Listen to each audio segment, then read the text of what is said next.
Apologies for the intrusion. I'm Hugo. Let's just say I'm something of a collector. I've heard your video store is the most classy one in all of New Eridu, and I must say, it absolutely lives up to its reputation. The ambiance here is understated yet refined, elegant but still cozy. It's so soothing, like a steady beacon in the dark. I've also noticed some well-known individuals frequenting this place, including elite members from PubSec and HSO. Your achievements at such a young age truly impress me. I'm flattered, but you give us too much credit. Trust me, I'm being honest. I do find your store quite special. So, I guess the rumors about this place are true. Children of devils.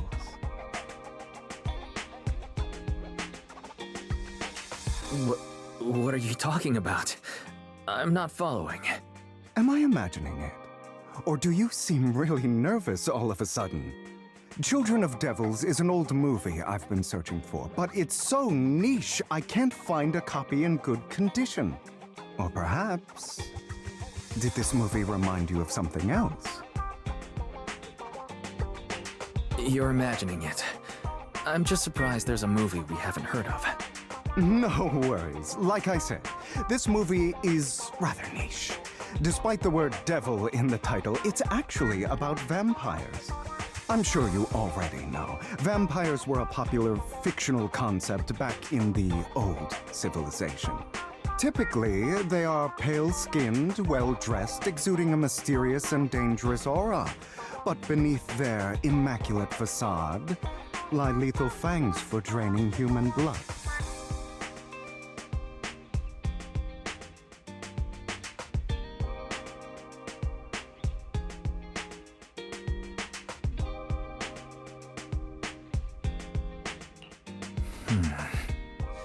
You kinda look like one.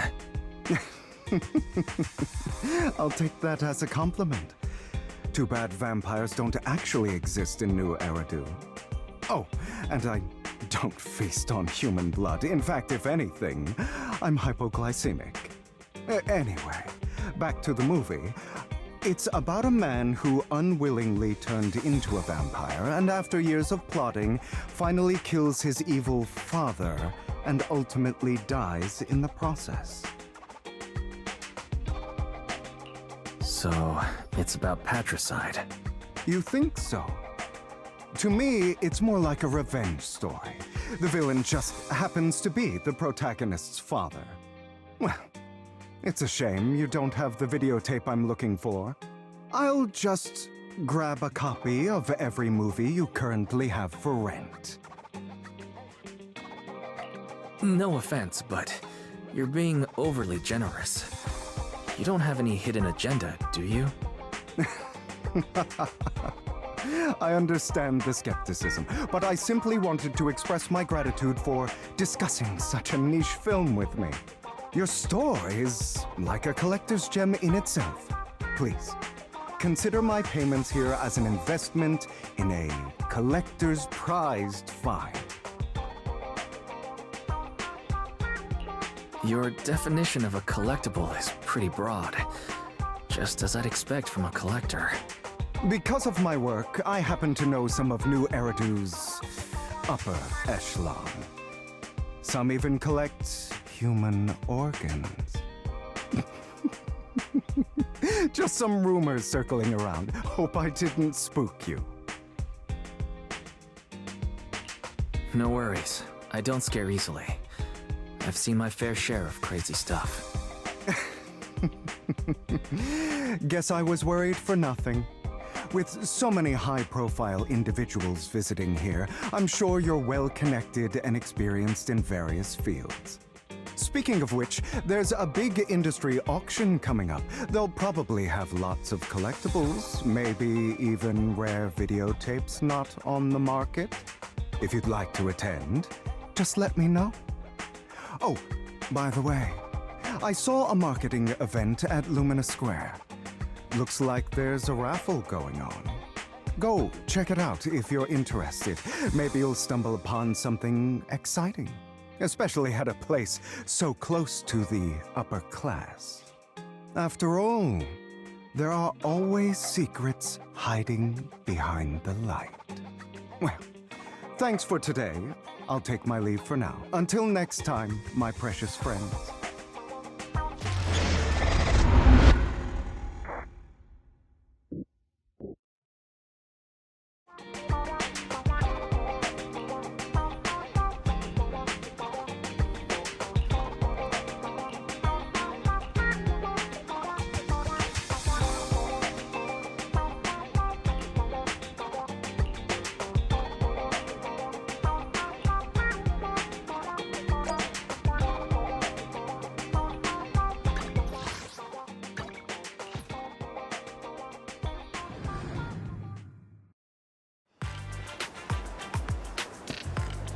You there! Why not come try your luck?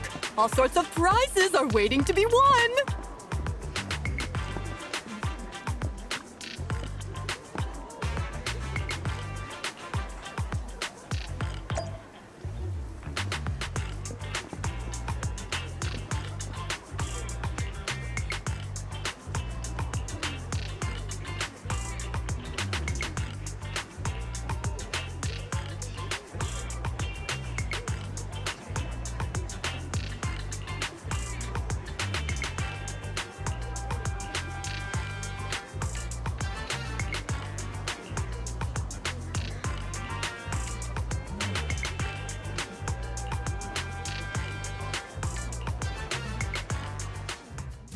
This guy seems arrogant.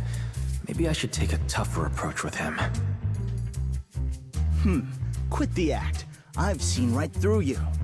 You may look harmless, but I know you have a secret identity. Your crafty skills have caused headaches for countless people. Not to mention, you're revered in your field. Everyone knows who you are.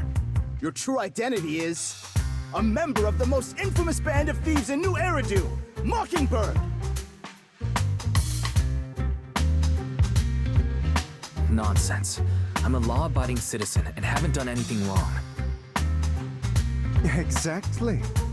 If you're so confident in your judgment, why not call PubSec? I'm sure they'd be delighted to apprehend this Mockingbird Phantom Thief on the spot. All right, jeez, I was just guessing. Forget it. Clearly, you have no idea who I am. I'm Curtis Ravenlock. That's right, of the esteemed Ravenlock family from Tops. You'll face consequences for crossing me. Oh no, I've upset a powerful man. I'm so scared. You're not going to silence me, are you? Don't be ridiculous. I wouldn't go that far. Just keep it in mind and know your place. A guy with such a massive ego probably can't pick up on subtle sarcasm. Anyway, you were the only one next to me when I lost my wallet. It has to be you. Just admit it.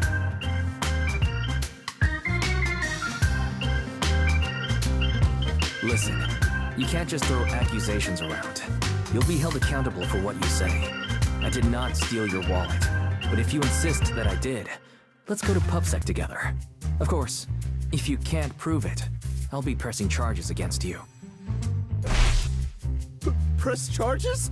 That's a bit too extreme, don't you think? Looks like you found the right approach to deal with people like him.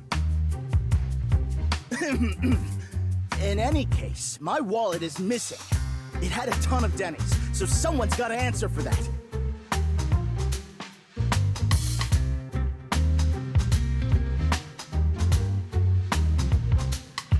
No one's responsible for your wallet except you. Let's be real. You're just trying to shift the blame. You! No one's ever dared to speak to me like that before. Clearly, your accusation is baseless, Mr. Ravenlock. Your outfit, while elegant, shows unironed creases and noticeable signs of wear. You've likely worn it for a long time. Plus, the wet ink on your cuffs suggests that you rushed straight here from your workplace.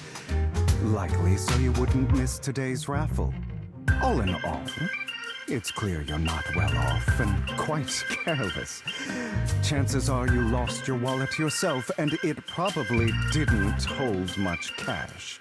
Is that why you jumped to accuse others? Hoping to leverage your family name to make a quick Denny? That's utter nonsense! Regardless, you owe this person an apology. Damn it! You'll regret this! Just you wait! I really hate it when innocent people are wrongfully accused. But it's all over now.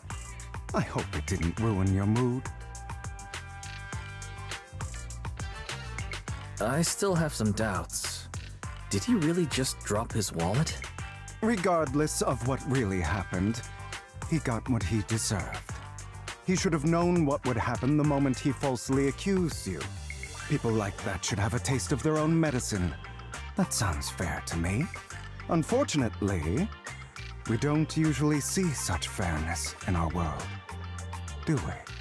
That's why sometimes I don't mind resorting to unconventional methods to right the wrongs. You seem to be implying something. Don't tell me... A good movie never spoils its ending, but feel free to speculate. Anyway, it was nice running into you. Please, accept this raffle ticket to mark the occasion. May it keep you away from shady people and situations and bring you good fortune.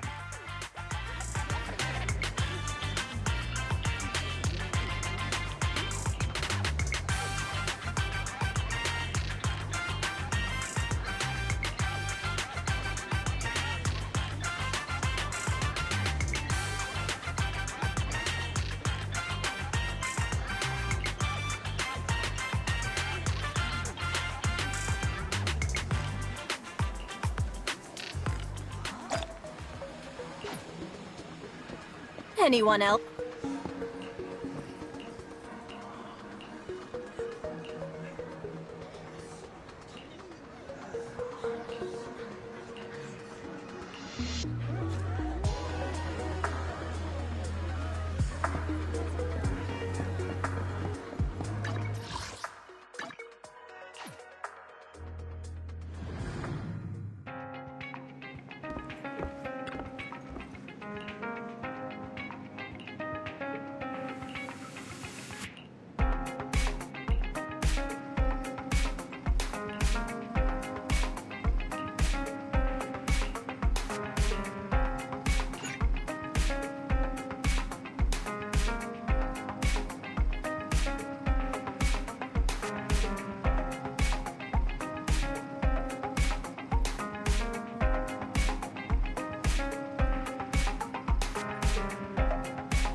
They're here with me now, sir.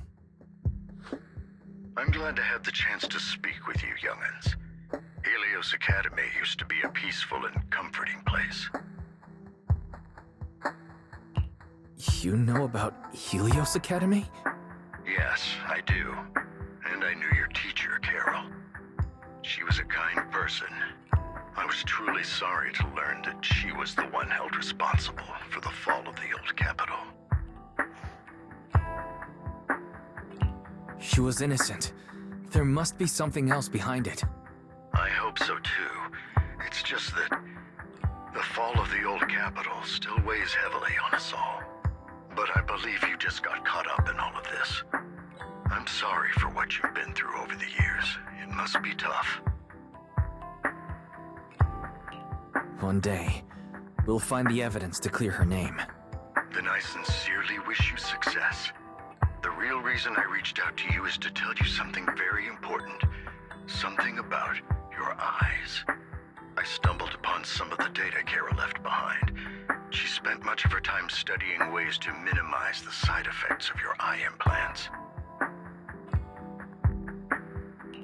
Teacher. She was always looking out for us.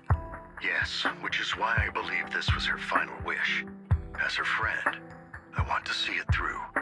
Simply put, your eye implants are directly linked to your brain, and their functionality depends on your body's limits. As a result, the HDD system takes up a part of your body's capacity. This leads to certain issues, the most notable being that it suppresses your innate ether aptitude. I brought in a team of specialists to analyze Carol's data samples, and after some effort, they created a plan to upgrade the HDD system. After the upgrade, the HDD system will operate with significantly reduced power consumption, allowing for a substantial boost in your ether aptitude, or rather, a restoration to its original level. Do you mean that once the HDD upgrade is done, we'll be able to enter the hollows ourselves without EOS? Exactly. You'll likely experience some discomfort at first, but you'll get used to it over time. I'll have the specialists from Marcel Group continue monitoring your physical condition to reduce the burden on your body and help restore your ether aptitude more effectively. Are you really giving us such advanced technology for free? Feels like there's gotta be some kind of catch. Besides, you must have known about us for a while. So why wait until now? I'm not asking for anything in return. As for why I didn't reach out sooner, truth is, from what I've learned, your eyes possess even greater power. Perhaps the power within you could affect all of New Eridu. But you must understand, power is a double-edged sword. It can be used against enemies or allies. As the mayor of New Eridu, I must ensure everyone's safety. So I hope you'll forgive my caution. I've been observing you for some time. That said, I'm confident to say that everyone at Victoria Housekeeping speaks highly of you. Miss Bell and Mr. Wise are both kind and honorable individuals. I believe they'll use their power for the right cause. Yeah, they're both good people. Thank you for your kind words. Even though we have no idea what this power is. You're not just making it up to get our hopes up, are you? Of course not. It's just that I don't have much information right now. I'll let you know as soon as I do.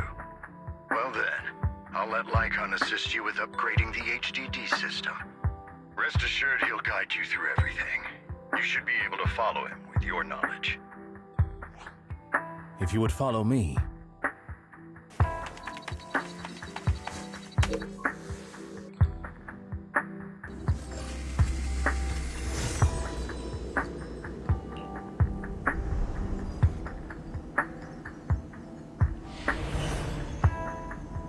How are you feeling now? All good, I think. Really? I'm feeling a bit off. Your body is adjusting. Give it time to adapt to the changes. As a precaution, hold off on entering the hollows until you feel better. I see. In that case, I'll sit back and help Wise for now. It's quite impressive one of you adapted so quickly. Your ether aptitude is now on par with most hollow investigators, meaning you're ready to explore regular hollows. But you must be careful at first. Lycon, Ellen, why don't you two go along? One of the data piles in the hollow near the metro is malfunctioning, and we need a skilled proxy to address it. I'll assign this task to you. Of course, you'll receive fair compensation upon completion. Take your time and the journey's ahead. You've got plenty of time to uncover your full potential.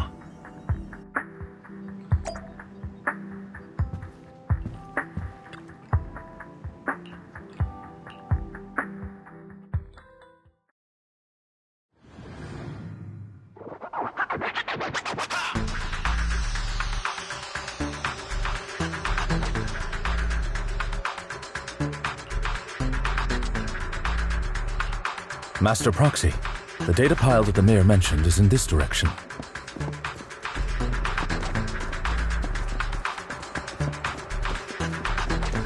Let's keep moving.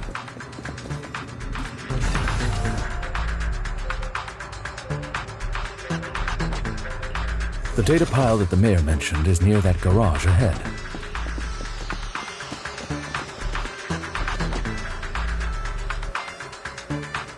What a pain.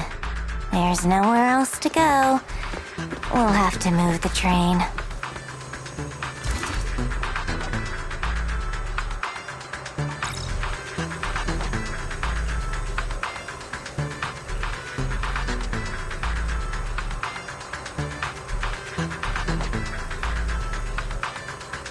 We should search for the passcode nearby to disable the laser, and then move the train.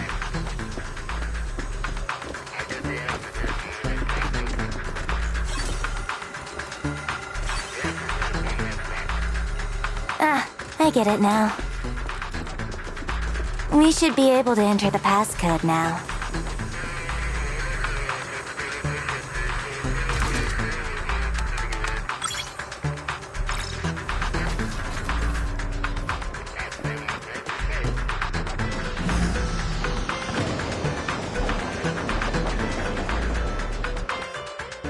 How are you feeling now, Master Proxy?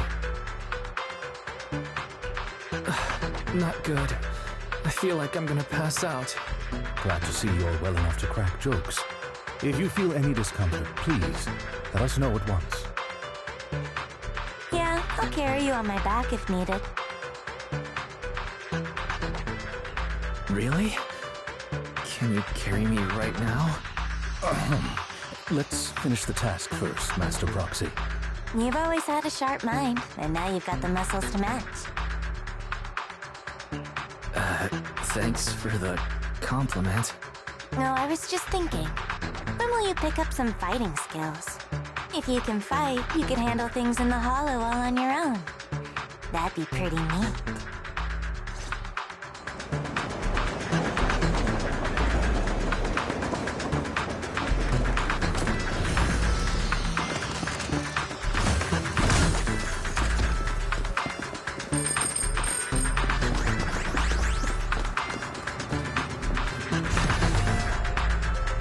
Master Proxy, the data pile is right up ahead.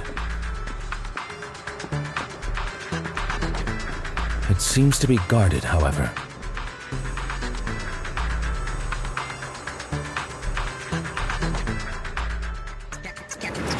Worry not, Master Proxy.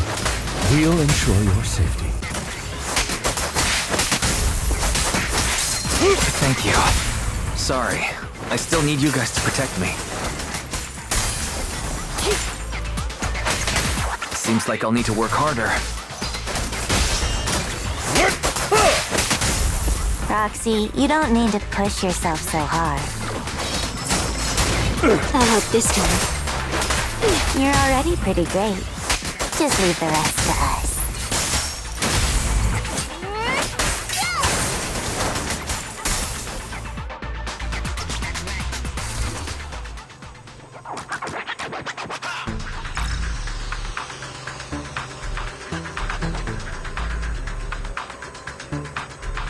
Oh, it's another passcode. We should be able to find the passcode nearby. Let's keep an eye out for it.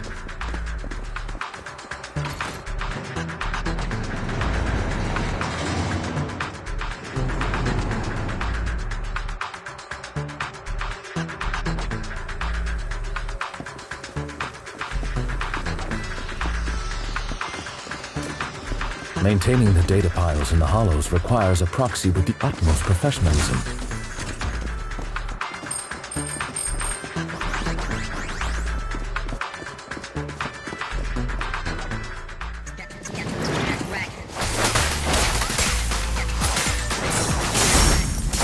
My apologies.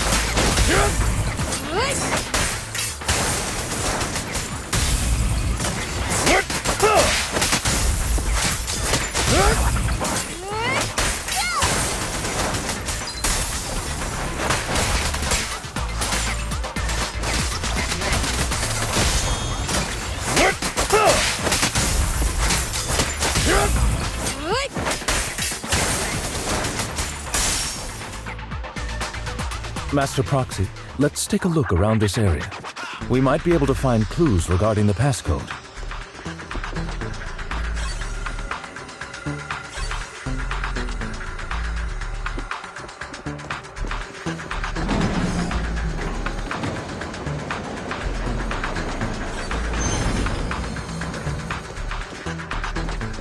Proxy's moves seemed more fluid in that.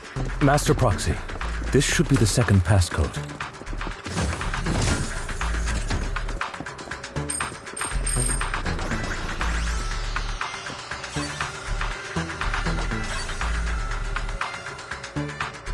Master Proxy, we've been in the hollow for quite some time. How are you feeling?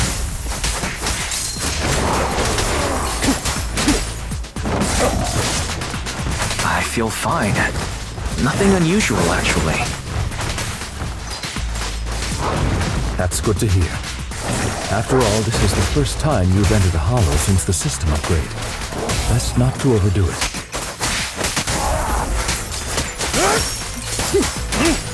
Okay. Let's end this fight quickly.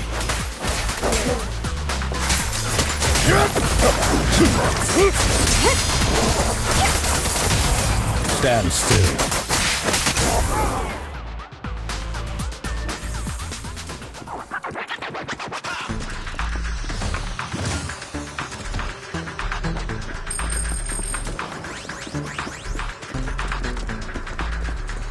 The last passcode is here.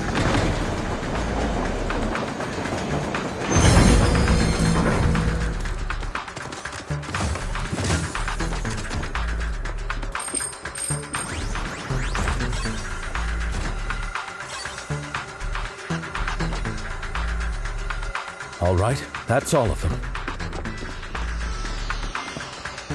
Let us return and open...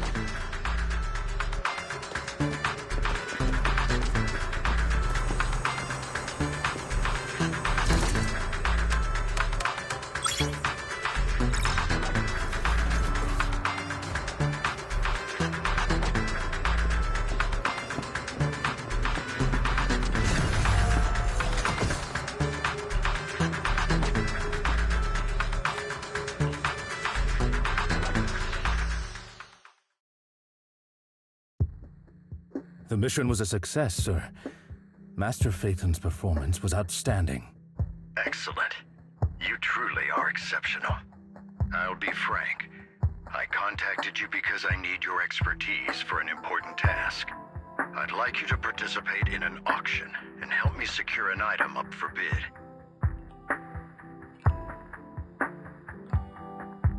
Hold on.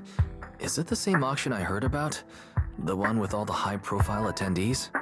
Yes, that's the one. I knew asking you was the right choice. Since you're aware of it, I'll get straight to the point. It's related to the sacrifice you encountered. Sacrifice? It's back? Remember the sacrifice you took down near the construction site? Public security did some research after retrieving it. It turns out it can maintain its form outside the hollow and carries human genes. Within it, we extracted a mysterious core. This core possesses the same inexplicable power as the sacrifice, allowing it to exist without relying on ether. However, the core was recently stolen from the most secure lab in New Eridu. We suspect this is an inside job rather than an external theft. We searched extensively without success, until I saw the auction flyer. The core has been concealed within an auction item.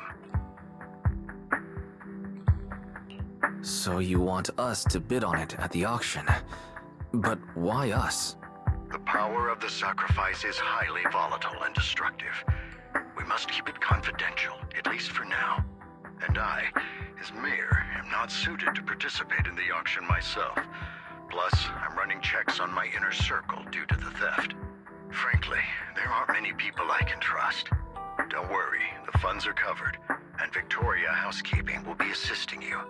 Of course, this hinges on one condition: your willingness to aid me.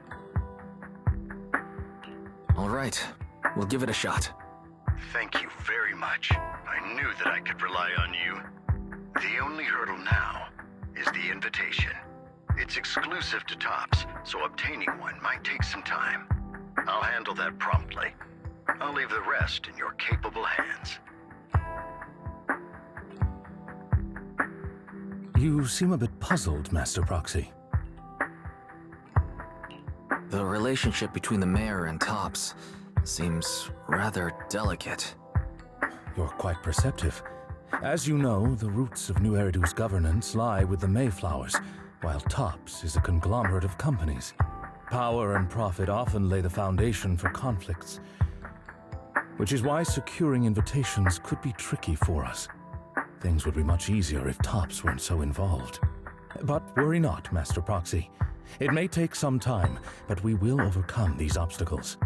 Now, if you've no further need of me, I'll take my leave. Have a good day.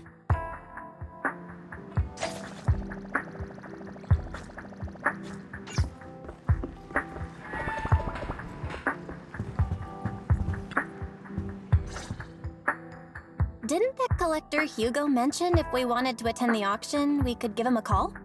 But he didn't leave us his contact information. Odd, right? If he wanted us to contact him, why not leave a number? Did he just forget? Maybe he left a puzzle for us to solve, like in the movies. You've been watching too many movies, Wise. We need to separate fiction from reality. Come to think of it, Hugo did leave us a raffle ticket and said something weird. He said something cringy like, "There are always secrets hiding behind the light." Wait, don't tell me.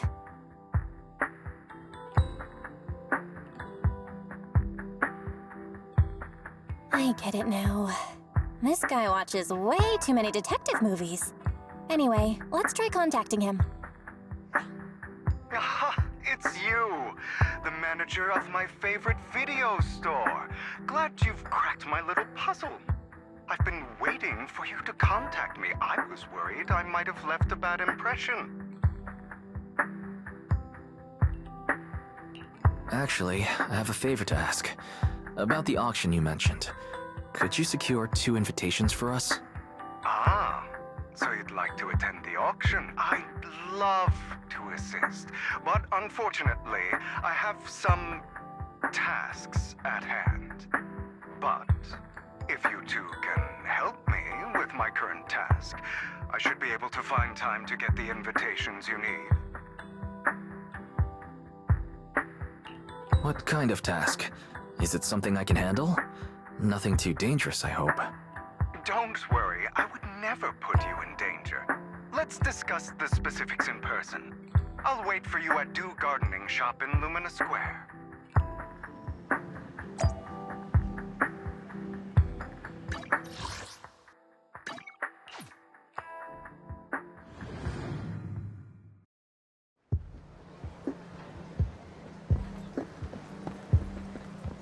You've...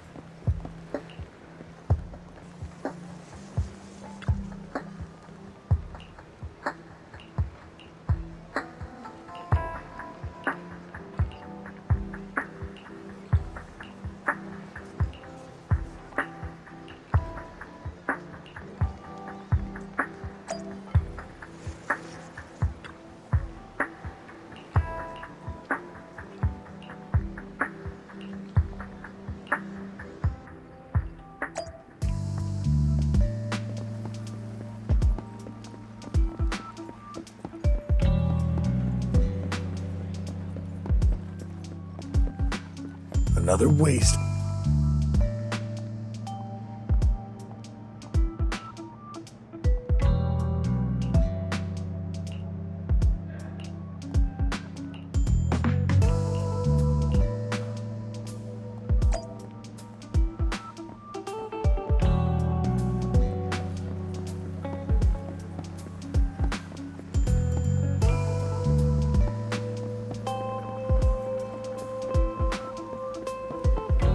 This time, I'll lead the family back to the top.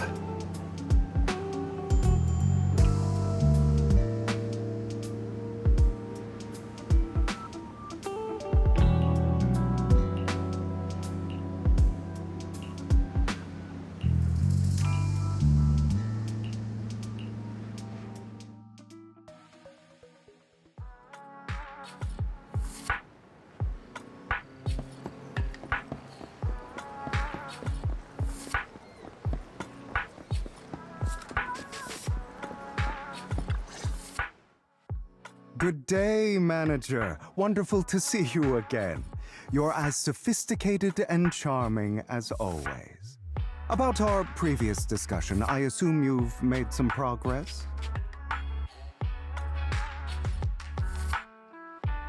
I see. Looks like it's more complicated than I thought. I appreciate your help. Here are the promised invitations for you. One was mine, but I won't be able to attend as I'll be occupied that day. I had to pull a few strings to secure these invitations, so please don't mention where they came from. Otherwise, someone might come hunt me down.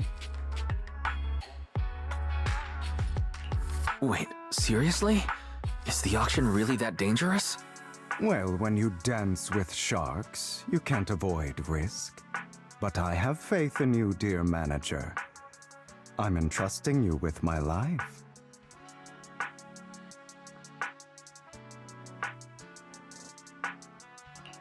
Don't worry, my lips are sealed. And so are my sisters. I've been meaning to say, you're so close with your sibling. I'm kind of jealous. What's your view on family ties, manager?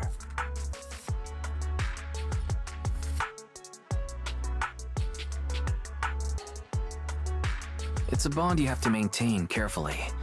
Even as family, we might not fully know each other. For example, our someone who was like a mother to us loved us deeply, but also kept many things from us. Mother. Huh. For me, that word only brings fear, pain, and hatred. I once had a half-sister. Different mothers. Had? You didn't have a fallout over some big argument, did you? No, we never argued. I would like to try, but it's too late. She's been gone so long. I can barely remember her face. I'm sorry. I didn't realize it was a sensitive topic. My condolences. It's okay. I brought it up first, and it was ages ago. Anyway, back to what we were saying. It's highly likely that Hartman will be at the auction as well. As you know, while he's the rightful heir to the Ravenlock family, he keeps many secrets. Should you cross paths with him in the future, be cautious. He's sitting up on his high horse looking down on everyone else, and he'll do whatever it takes to get more power. I hope these upper-class people eventually face the punishment they deserve.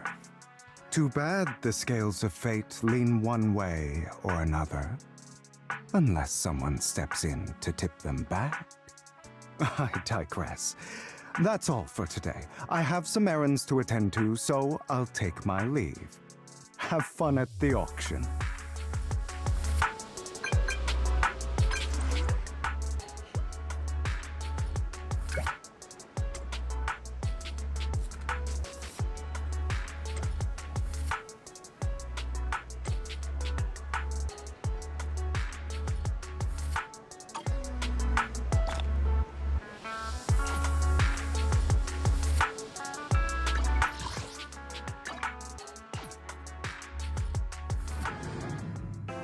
It is a pleasure to see you again, Master Proxy. It's been a while.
Lies. Deception. Betrayal. I see swirling mist, shrouding the truth in a deep, enigmatic haze. Found you. Chosen one.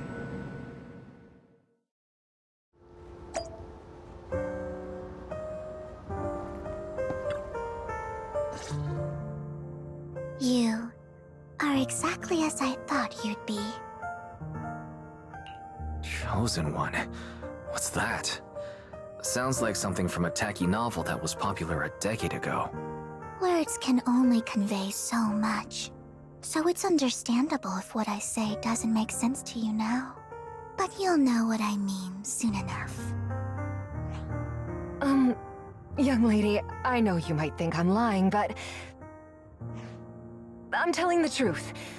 That item was my late husband's keepsake, and I had to pawn it due to financial difficulties. But I can't bear to see it auctioned away to who knows where. I'd never be able to get it back. Please help me bid for it. There's a hidden flaw in that item. If you point it out during inspection, it will be withdrawn from the auction and returned to the pawn shop. That way you won't have to pay for it. In return, I'll offer you some compensation. It may not be much, but it's all I can manage. Please. Mom, please don't cry. Your story might be genuine, but your intention is not. Besides, this has nothing to do with me. Your misfortune is not my concern. Young lady, You don't look like you're struggling for money. How can you be so cold-hearted? I'm sure this refined individual here feels the same way.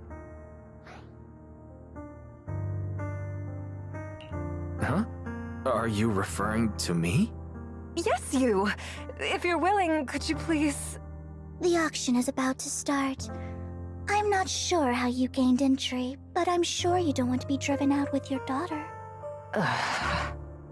And you? Here's a little piece of advice. Don't let your sympathy easily sway you in an auction like this. Otherwise, you might get swindled. I'm Vivian, by the way. Pleasure to meet you. Dear guests, the auction will begin shortly. Please make your way to the venue.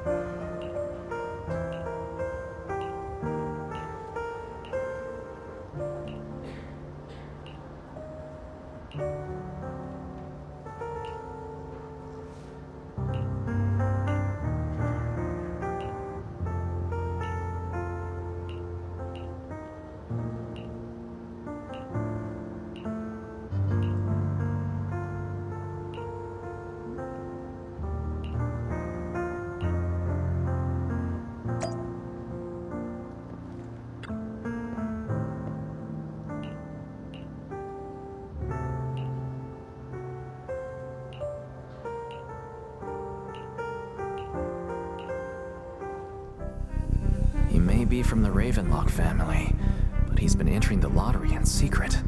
His financial situation might not be too great right now. Ugh, what rotten luck. I didn't expect to see you here. I won't back down this time.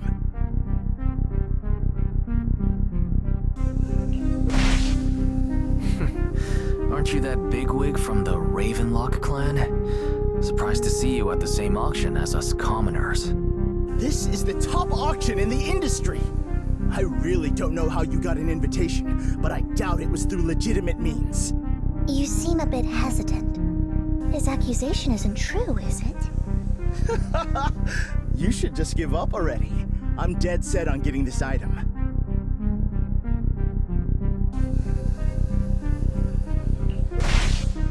Let's see who comes out on top in the end. A Ravenlock losing to a commoner like us. It wouldn't look good, would it? You're right. So for the honor of the Ravenlocks, I can't lose! Trying to provoke him backfired. Okay.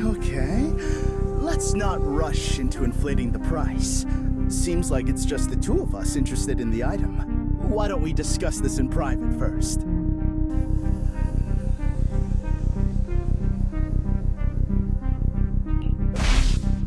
Why not just let me have this one? I'll take this item, and I won't bid against you for anything else. Seems like a fair deal, right? Huh. That really is a great deal. Yeah, right. Do you think I'm an idiot? Well, your trick is out in the open. Maybe a bit more finesse next time? You're really stubborn, huh? Is it really worth arguing over such a small collectible? That's right. The Denny's in our pocket is our biggest advantage. Host, I'm raising the bid. The price is way more than it's worth. Forget it, I'm out. It's a bit overpriced, but it's still acceptable. Regardless, congratulations on your winning bid. Though in my opinion, its aesthetic style is a bit ahead of its time. But as long as you like it, that's what matters. After all, the true value of art is in the love people invest in it. The next item is truly exceptional. The final creation of a legendary artist, the only one of its kind in all of New Eridu. The artist's tale is quite fascinating. Unrecognized during his lifetime, his works were discovered by art collectors after his death and became hugely popular. Because of this, authentic works are few and far between, making each one incredibly precious. And this stunning final piece, anyone who loves his work won't want to miss it. Without further ado, let's get started! Starting bid, 200 million Denny's! If I can get it for under 500 million, I can still turn a profit. 300 million! If I'm not mistaken, Wise, isn't that the item the woman asked Vivian to bid on? Yeah, that's the one. If our budget allows, perhaps we should. 1 billion. Even if his final piece is a collectible of this quality, starting at $1 million right off the bat. Since she doesn't have to earn her own money, any bid is just a number to her. Was that Vivian? Wow, she just said, "Don't let your sympathy sway you," then went ahead and bid anyways. Yeah, but she can literally afford not to take her own advice. Ooh, this elegantly dressed lady certainly has refined taste and deep pockets. So, is anyone ready to challenge this young lady? Invest in the legacy of a talented artist who left us too soon. Its value could double in the future. I'd advise against it. I'm going to bid on this no matter the price tonight. This young lady is certainly very confident. Our time is almost up at $1 billion. Going once, going twice, going 3 times. Sold for $1 billion. All right, ladies and gentlemen, that concludes the first half of the auction. Please feel free to unwind in the lounge for a bit, as more treasures await in the second half.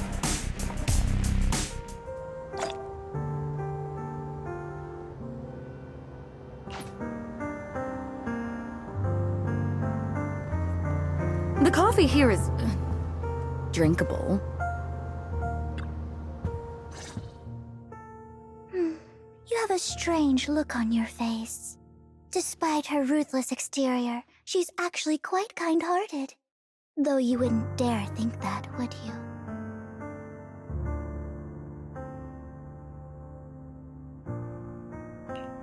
Not at all.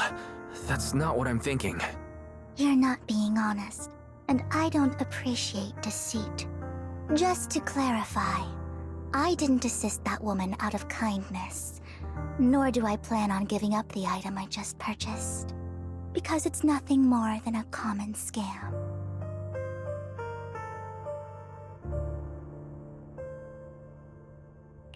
A scam?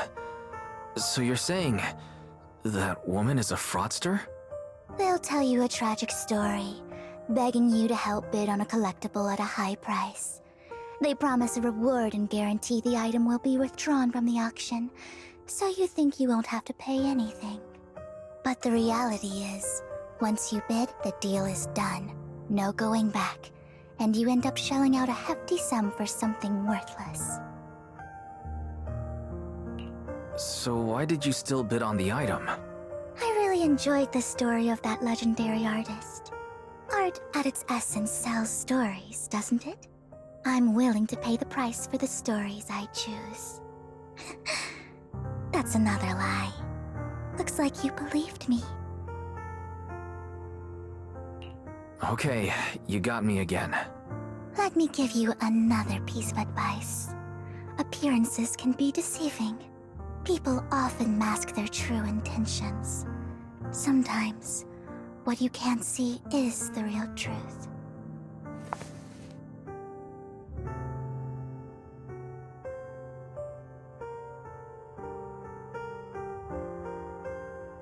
I hope next time you'll accept my invitation, and not that of these pretenders. I'll see you soon, my friend of many secrets.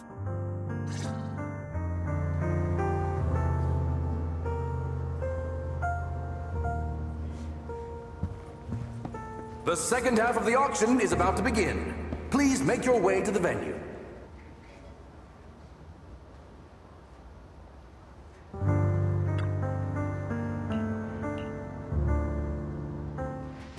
Ladies and gentlemen, welcome back! Up next in our auction is tonight's showpiece, the one-of-a-kind Robe of Heroes! Legend has it that, long ago, this was a garment that only a hero could wear. What's truly fascinating is the unique gem embedded in the collar of this robe. It's unlike any gem I've ever seen. Almost magical. Wise, that gem's probably what we're looking for. Such an important item, yet it's just there on a piece of clothing, completely unprotected. How gaudy. This auction sure is busy. There's people of all sorts, whether they belong or not. Robe of Heroes. What a tacky name. Nonetheless, I'll secure it. In the name of the Ravenlock family. Yes, I see it. Seems authentic. Of course, I'll keep an eye on it.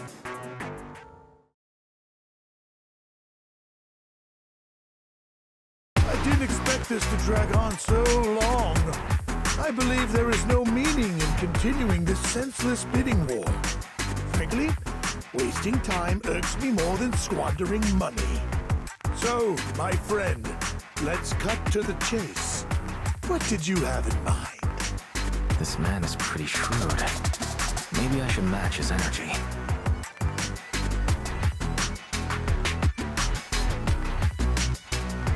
Perhaps a better question should be, what can you offer me? The ball's in my court now. Good. I enjoy conversing with people of sufficient intelligence. There are more antiques in this auction than just the robe. Why rush into this? You might find something else you prefer.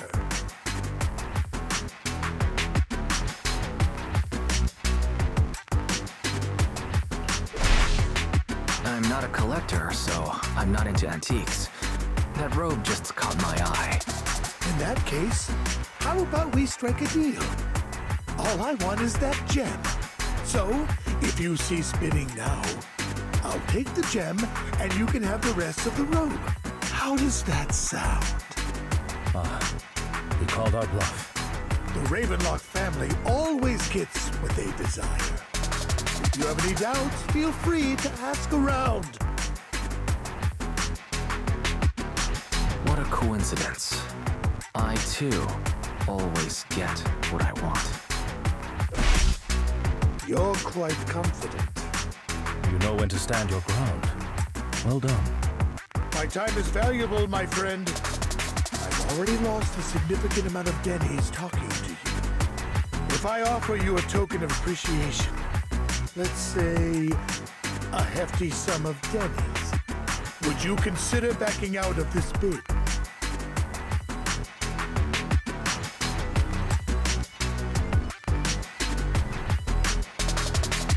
Don't try to bribe me. I don't need or want money. For once. You're quite persistent, aren't you? It's been a while since someone dared speak to me like that. All right, since I can't sway you, we'll have to settle this with our financial power. But let me be clear. No matter how high it goes, I won't back down. Drat. Well, the mayor gave us a substantial amount of dennies. I have a feeling it won't be enough to win against someone with this amount of financial power.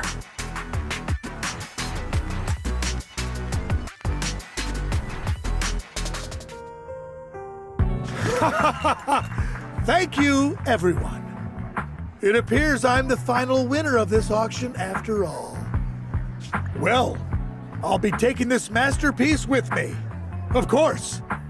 I must extend my sincere gratitude to all of you. Damn it, we almost won! Ugh, denny grabbing jerks! I got a message from Hugo. He wants us to... Look up? What happened? Why'd the lights go out?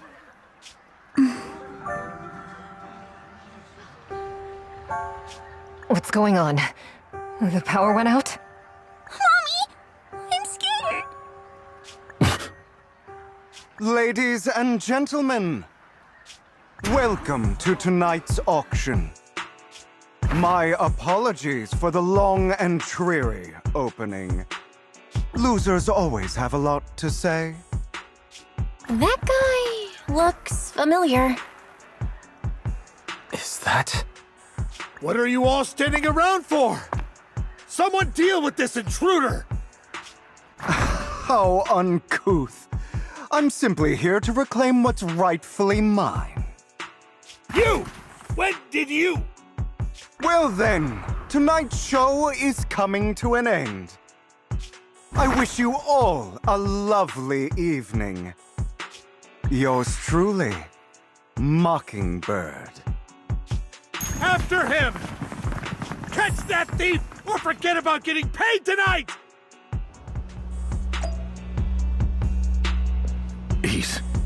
I can't believe he's here. And his target happens to be that core, too.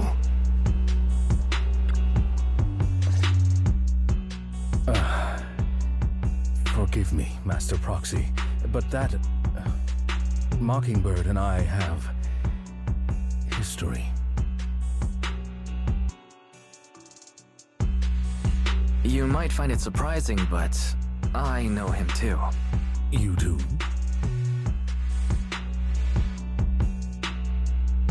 I see. So that's how you know him. Years ago, we founded Mockingbird, the Phantom Thieves Syndicate. Things started off well. We were young, with naive ideals and lofty goals, and we pursued what we thought was right. But one night, that all changed.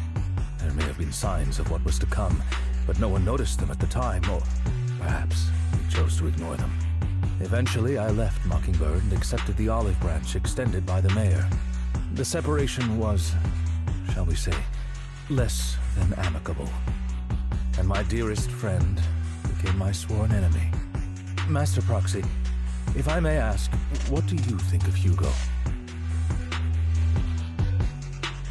Though he helped us before, and he seems pretty nice, I can't help but feel something's off. He is a part of Mockingbird, after all. Mockingbird has changed from how we envisioned it. And Hugo, too, No, it's nothing. In any case, he is very dangerous.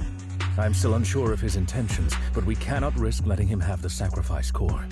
Based on my past experiences, I can likely predict the route he'll take to evade his pursuers and escape. However, this path lies within the Hollow. Master Proxy, can you... Let's head straight there. I'm feeling pretty strong right now. Very well. Please, follow me then.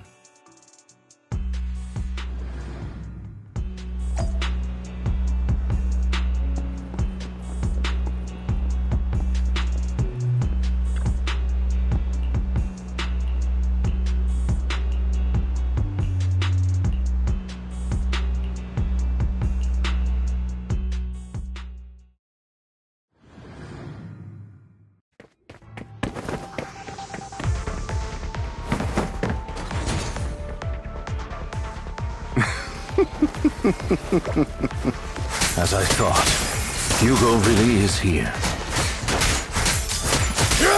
When we were still working together, he would often choose routes that were difficult to attack, yet easy to defend.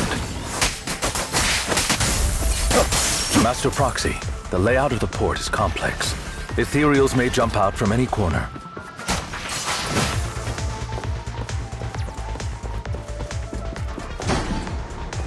Do be extra careful.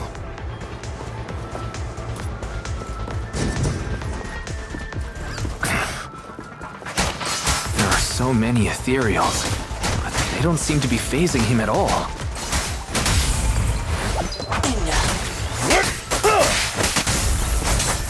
Though I am loath to admit it, that man is quite formidable.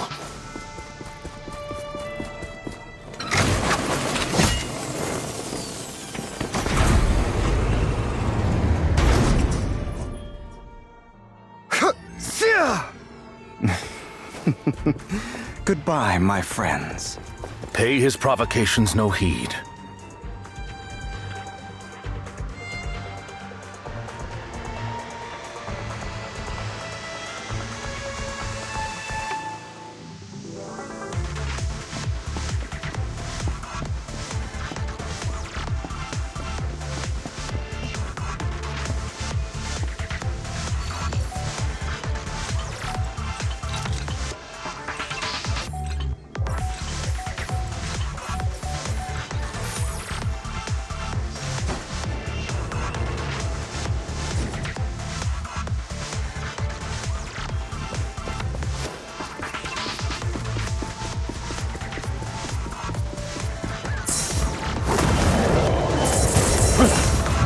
Careful, or you'll get hurt.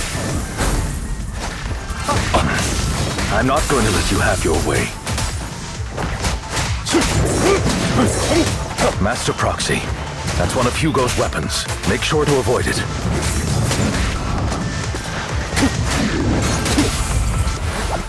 It may look like a coin, but it's actually a dart. He's extremely familiar with this place. Master Proxy, dragging this out will only be to our disadvantage. Let's proceed through here post-haste.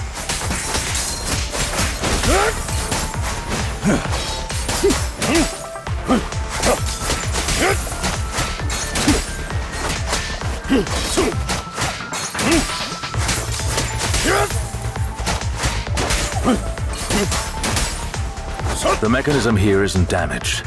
It's still functioning normally.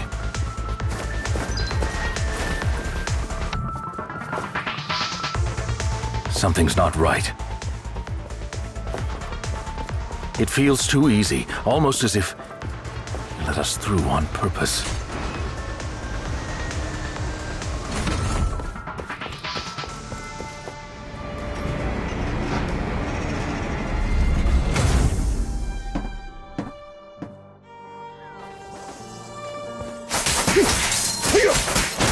What's the rush, my friends? We still have...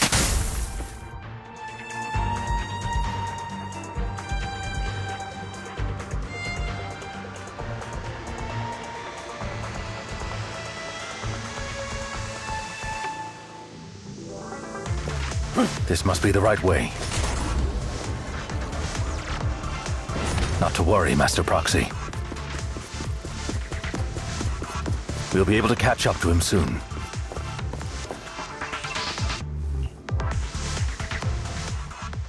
It should be this way. Are they from the auction? No, they shouldn't be able to track Hugo here. They're likely just hollow raiders. Back then, Hugo would typically retreat into a hollow after securing the goods. And as his partner, I'd be responsible for leading the pursuers astray. I'm unsure if he has a partner now, or who he might be if he does. Wow. Phantom thieves usually have partners. I assume he must have recruited a new one by now. True. That could make things trickier, as he may have passed the core to his partner. Regardless, Master Proxy, let's steer clear of those Hollow Raiders for now. Although I'm confident in my ability to defeat them, a clash here might delay us and jeopardize your safety. Our main focus now is locating Hugo and retrieving the gem.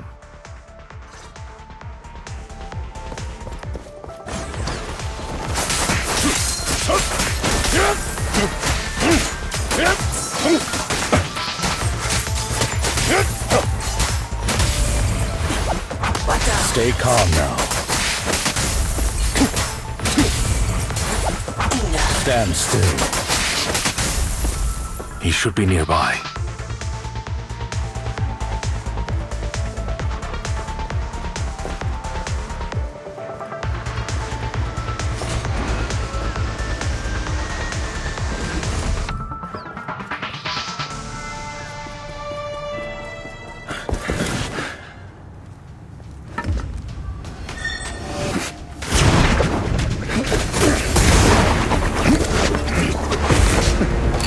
Long time no see, traitor.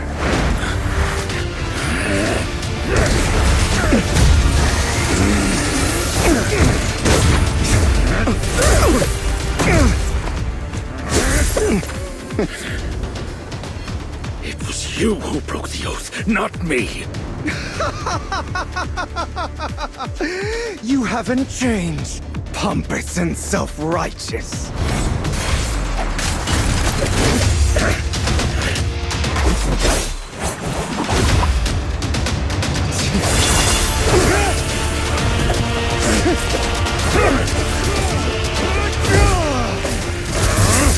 Beyond reason! Both of you, enough already!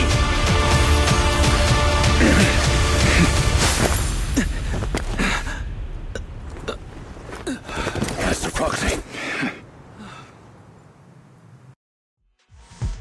Are you all right, Master Proxy? Any injuries? I'm fine. I just forgot I wasn't using EOS. I thought your attacks would just go over my head. I'm not used to being this tall, I guess. Rest assured, Manager, my blade has always been steady. I'll never point my weapon at my allies, especially not you. As for that oaf, he has no sense of control in the heat of battle, even turning on his own comrades. I'd thank you not to spread lies. What? Are you denying it? I merely spoke the truth, didn't I?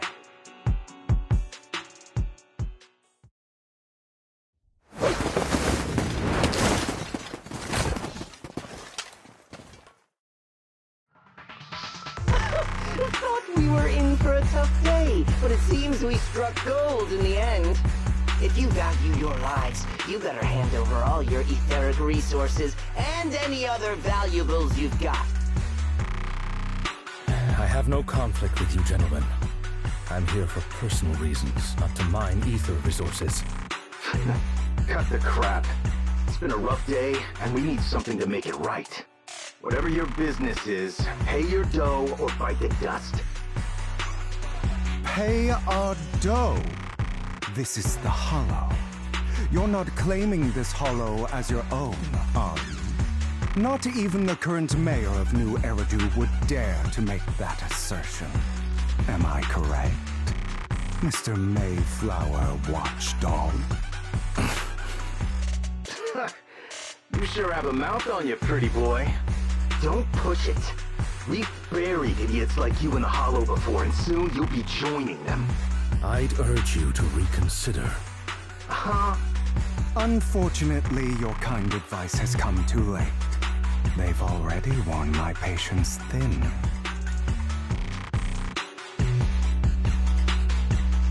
Oh, help me! Scared? Then perhaps you should think twice before you act. You've made your bed. Now lie in it.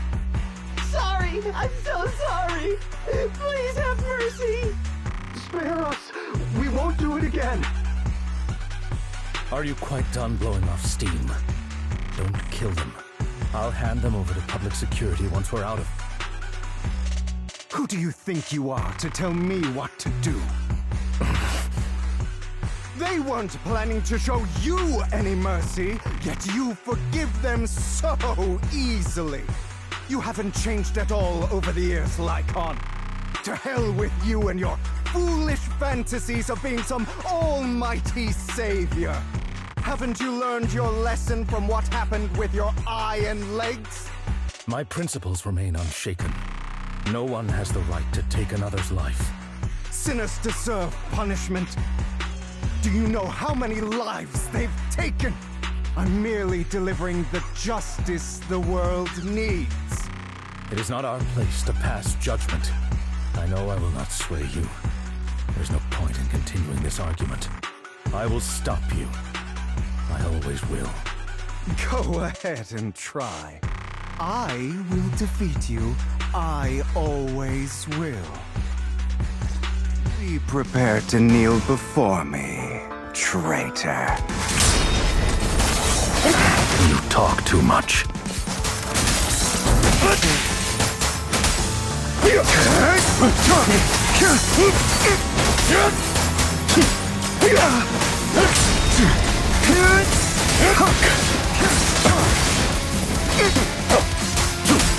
I have you now.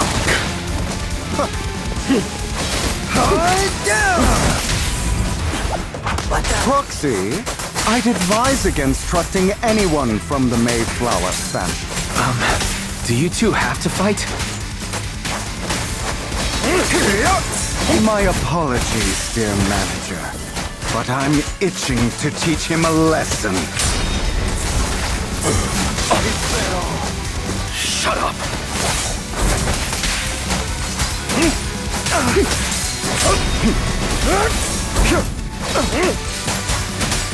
I have you now.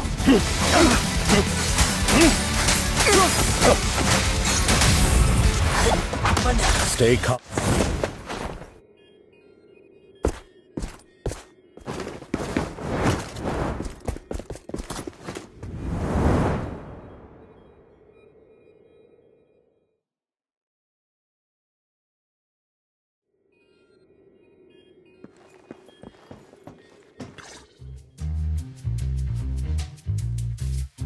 Worry not. Mastery of my skills will come in time. But there's something more important I would like to teach you. Something about faith. Does a phantom thief even need faith? Of course. What else would we fight for? For wealth, fame, and power to stand at the top so nothing and no one can imprison us. Isn't that what everyone desires? Or perhaps by faith, do you mean something asinine and empty, like justice, dreams, or friendship? Hilarious. Grow up, Lycon. It's time to let go of your naive fantasies of being some almighty savior. You just don't get it. All right, enough squabbling. What I'm trying to teach you is very simple. I may not walk the path of justice, But I do not walk the path of evil. There's too much injustice in this world, and there are times when it becomes necessary to right those wrongs with unconventional methods. Taking lives, however, is out of the question. Life is a precious gift, one that nobody has the right to steal. No one should have the authority to judge whether another lives or dies. Keep that in mind. I will. You don't seem convinced, Hugo. As you mentioned, this world is unjust. That's why we must strive to bring fairness to this world. Those who cause harm should face consequences, just as those who take lives should. But not all lives hold the same value. Sometimes, you may need to eliminate one if it means saving more. You're too proud. Your pride may lead you astray. I have my own path and beliefs, Jack. I'll determine for myself what's fair and unfair. Hey, watch your mouth. If it weren't for Jack, you'd be dead already. You're a smart kid, Hugo. Skilled too. You could easily take the life of a sinner. However, what if one day you found out you were wrong? What if that so-called sinner were innocent? Could you bring them back to life? I wouldn't make that mistake. To err is human. Everyone is bound to make mistakes. It's good you are open with your thoughts. I just don't want your troubled past to weigh you down. Because your hatred doesn't define you. It only eats away at you.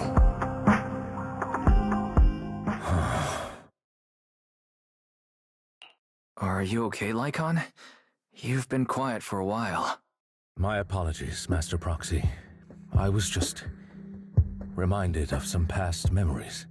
Before Hugo and I founded Mockingbird, we had a mentor, Jack. He took us under his wing when we were in dire straits, imparting his skills and life lessons. But Hugo didn't agree with his viewpoints. Perhaps our paths were always fated to diverge. I've been curious for a while now. What caused you two to split? Mockingbird, faced numerous triumphs, but also setbacks. And one of them was a disastrous one. Hugo. You... Was this you? All this? So what if it was? Have you gone crazy? Have you been planning this all along? You'd bury all these lives in the name of vengeance? They deserve to die. Especially my so-called father. I should have killed him a long time ago. A really long time ago. You know what, Lycon? There's some people whose only purpose in life is to bring more suffering into this world. Sometimes murder is what brings justice back into this world. And for that, I must stain these hands in blood. Enough! I can't trust anything you say anymore. I'm leaving Mockingbird, now! Where are you going? Anywhere. Someone from the Mayflowers got in touch with me before. Are you mad? You know what those hypocrites in city administration are like. They're no different from tops. We fought them together all this time, and now you're leaving to serve as their lapdog. Are you going to turn your back on Mockingbird? Turn your back on me? The mayor is different from the others. But it doesn't matter. I'm not going to even try convincing you. As your friend, I'll give you one last piece of advice. Please, stop here. Otherwise, the day will come where your hatred and ambition will consume you.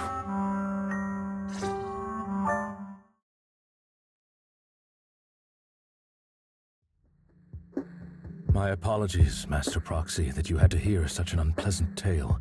Hugo came from a powerful family, and his relationship with them was always strained, especially with his own father.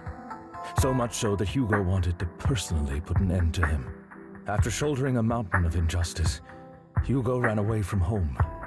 That's when Jack and I met him. And that setback that Mockingbird suffered turned out to be intimately connected to his family. I had thought it was just a normal mission, when in fact he was plotting revenge. He took advantage of me and everyone else there. I do not mean to pass judgment on him and his decision, but I refuse to accept a partner who is willing to trample over other people's lives for their own desires. Perhaps his family left a mark on him that continues to influence him to this day. In any case, Hugo still has the sacrifice core. We should contact the mayor to plan our next moves.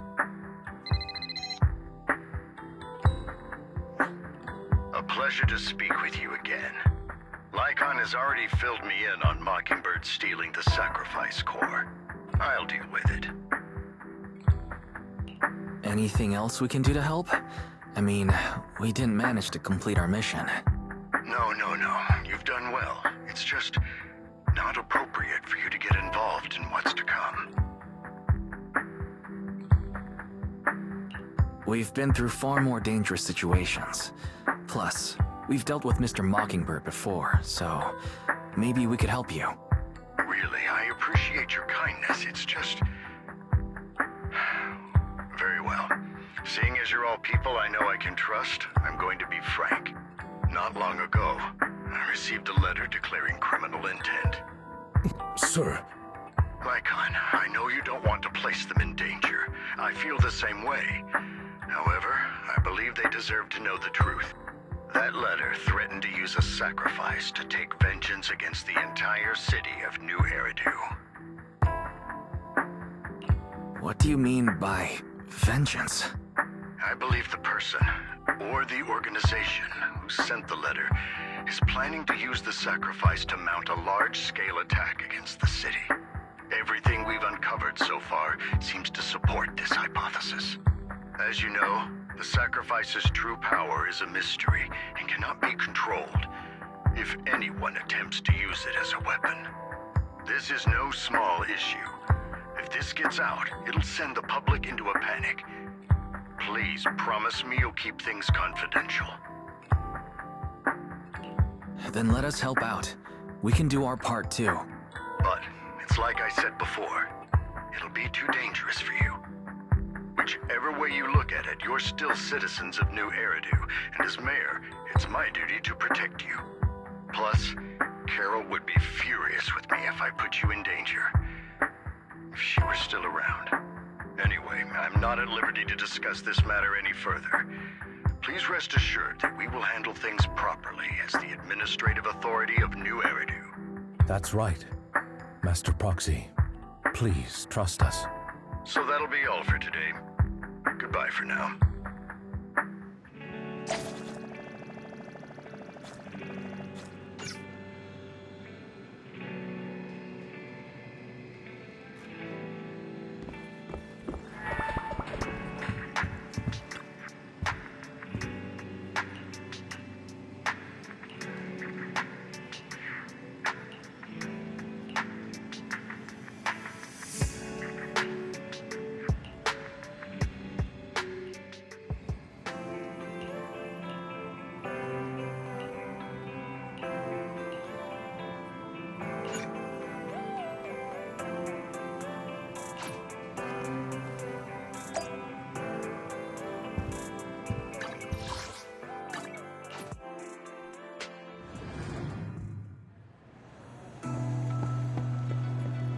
I'll have to work overtime to finish this mission report.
Today's training.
All right, let's get started.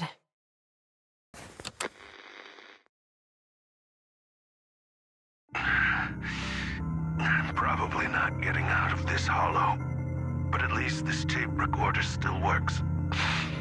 Let's say these are my last words.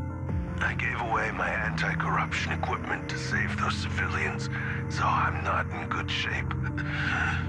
Unfortunately, we came up against a horde of ethereals right after that. I rushed over to fight them off and tried to save the civilians, but in the thick of all the fighting, I turned back and realized that I was somehow alone. Nobody was behind me. Luckily, I managed to defeat the ethereals, but the wounds and corruption I sustained in doing so should be fatal. I don't mean to cast the blame at all here, and if any of my colleagues ever pick up this cassette, I hope that nobody is ever held accountable. It's just human nature. It's normal. I just have a few regrets. Oh, what's that over there?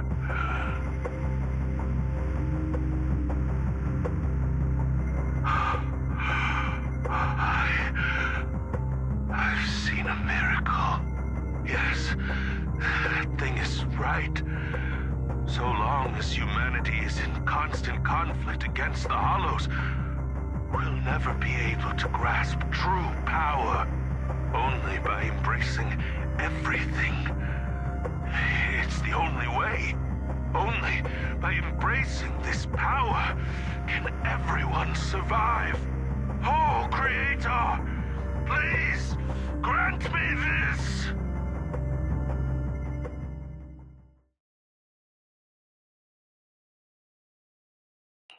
Are you okay, Julian? Don't be so down.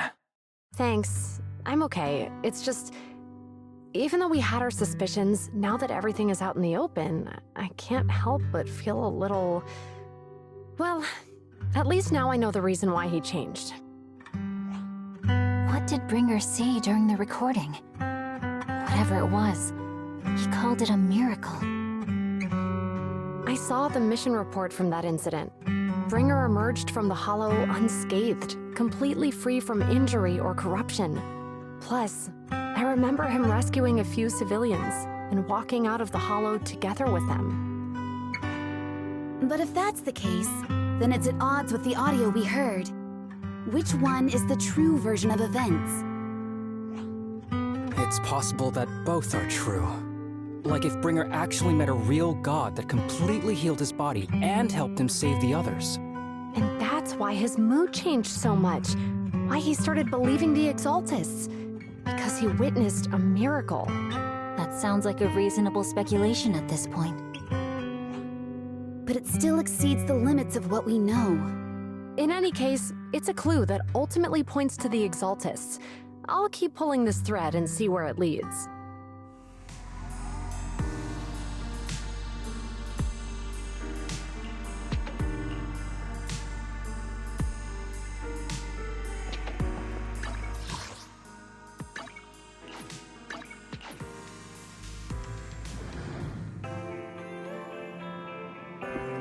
I've been waiting for you for quite some time.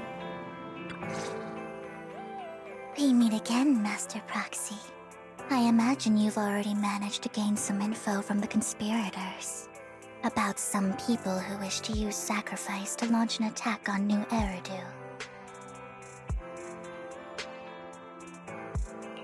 So you know about that? I only just found out myself. Because I've been watching you this entire time. I know many things. But unlike those hypocrites, I'm willing to share info with you to show my sincere hopes of working together. I need to find Bringer's belongings. Bringer's belongings? Did he even leave anything behind? Oh, he did. I have complete confidence in my intelligence network. All the more reason for you to work with me. You've probably already guessed, but what Bringer left behind will be crucial for cracking the alleged sacrifice attack. Find it, and we'll finally know what they are after.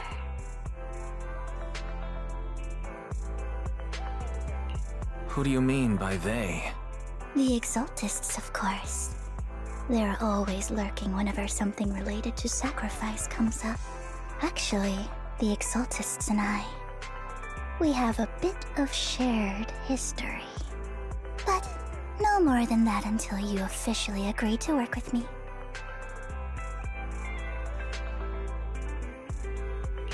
I'm still not sure. What's not to be sure about? We both share the same goal, and I won't harm you. By the way, might I ask, you're not proficient at in-hollow combat, are you?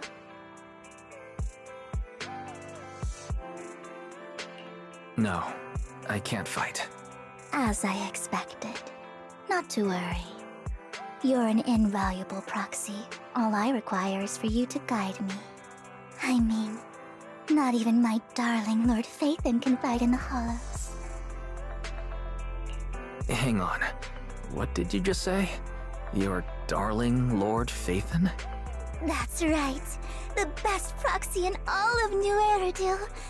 Lord Phaethon. Don't tell me you don't like him.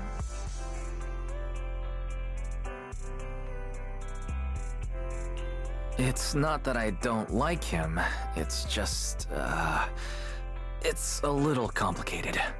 Well, if it's not that you don't like him, then that means you do like him, right?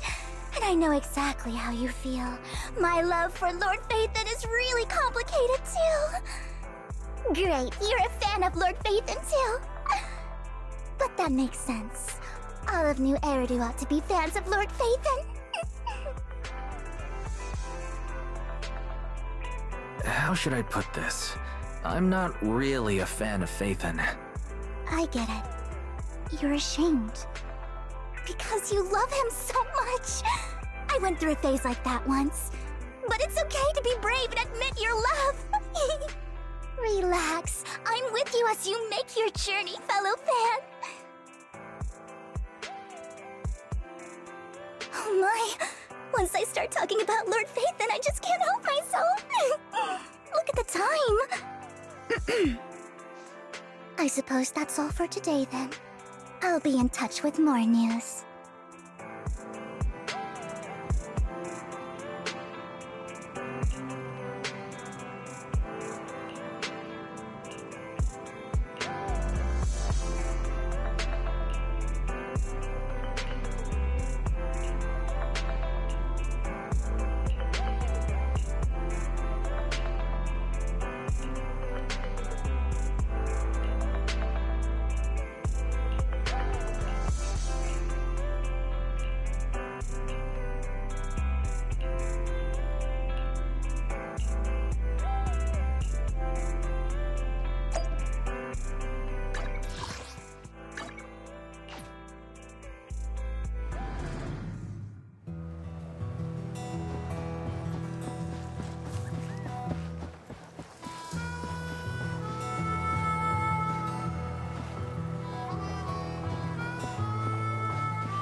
Proxy, you're here too. I didn't expect to run into you here. What are you two doing here? And what's with the new outfit, Ambi? I'm here to investigate that incident. I've recently dug up some clues about the person behind the operation, but my key contact is ultra cautious and keeps demanding me to prove my identity. So, to gain her trust, I decided to meet her dressed like this. Now that everything is completely finished, this uniform doesn't really represent anything in particular. For me, it's just another outfit now. We all have to move on someday. I'm helping her. I want to make sure whoever's behind all this is caught. Ah, and who's this young lady? This is my friend, Vivian. We're here investigating a few things ourselves. Ambi, one of the Cunning Hair's most powerful members. And Trigger, an Opal Squad sniper. It's an honor to make your acquaintance. You know us? Looks like someone's done our homework. Is it because of the proxy? You two are practically celebrities. And because of my work, I've got loads of info when it comes to anyone with a name around New Eridu. I see. Seems you're handling your work well. Let's prepare to enter the Hollow. Unless you have any further questions, we'll be taking our leave now. You're going into a Hollow? Proxy, you plan on going in like that? Yeah, that's right. I've recovered quite a bit lately, so I don't need any protective equipment in the hollows. Huh. Aren't you that lady from before at the auction? Hello. I didn't expect to see you again, young lady.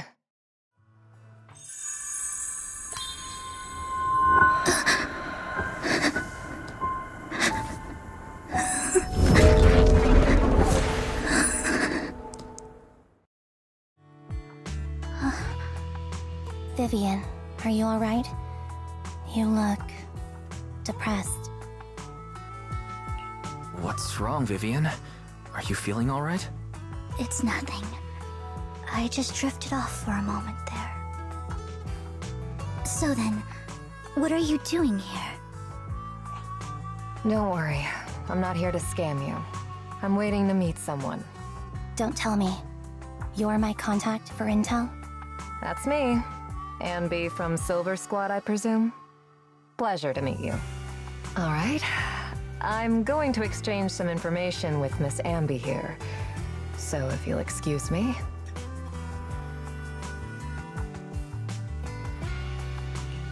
You aren't looking so good.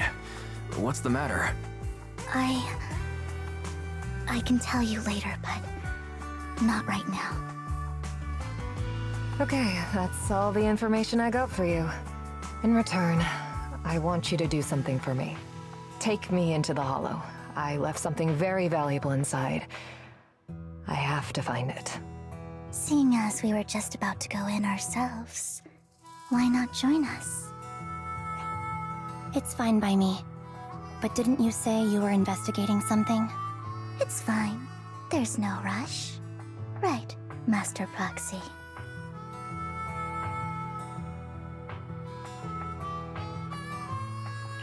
Huh? Yeah, there really is no rush.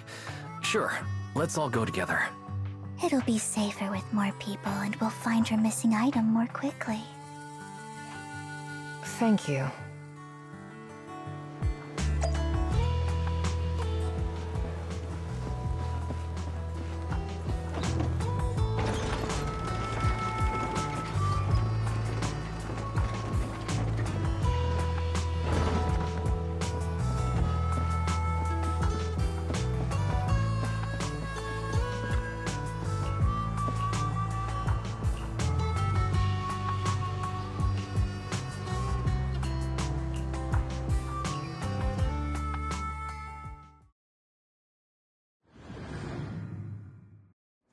So, what is it that you all plan to do here?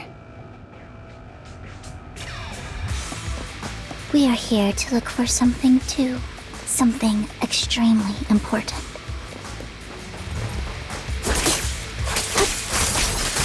New Eridu's future may well depend on it. Inactivate. Right on cue.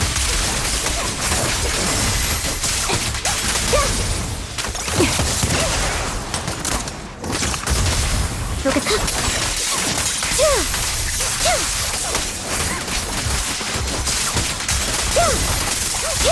Time to recalibrating. Light him up. Keep up the...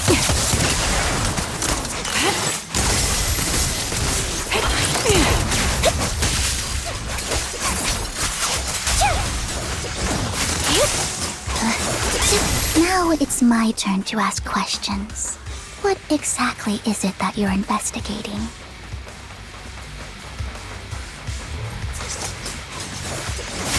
Since you're familiar with the name Silver, then you should know that it shouldn't exist anymore.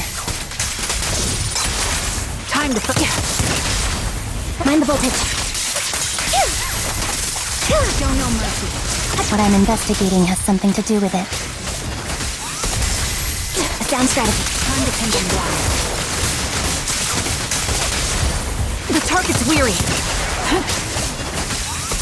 This bullet will reach its mark.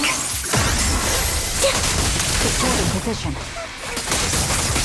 Foxy, let's use that fissure to head to the next location.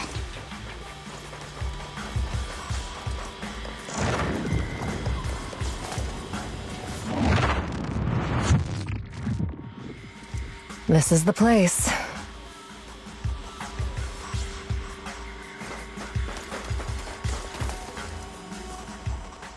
So, what is it that you're looking for? A ring. I was excavating ether here before and accidentally lost it somewhere. Please, could you all help me find it? It has to be somewhere among all this stuff here. Sure, I'll start looking. I'll go with you. I'll stay here with her then. Thanks, but you don't have to worry about me. Go ahead and accompany the others. I'm sure it'll be faster that way. And sorry for wasting your time like this. I know it might sound strange, but I'll be so happy if my daughter grows up to be capable like you.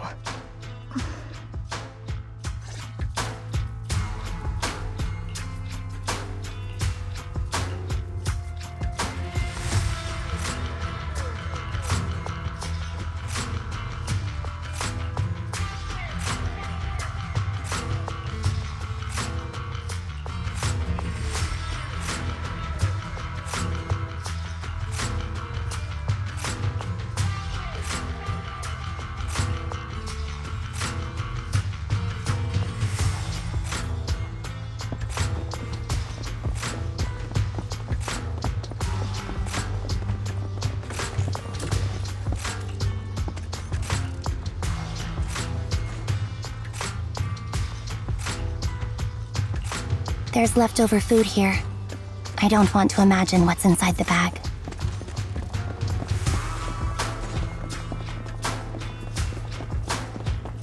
Neither do I. A toy that seems emotionally stable. There shouldn't be a ring hidden in it.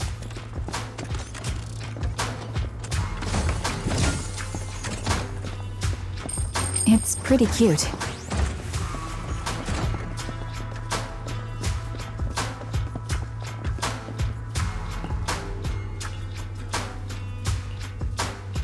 It's a fancy lunchbox? I wonder if its owner is safe and sound.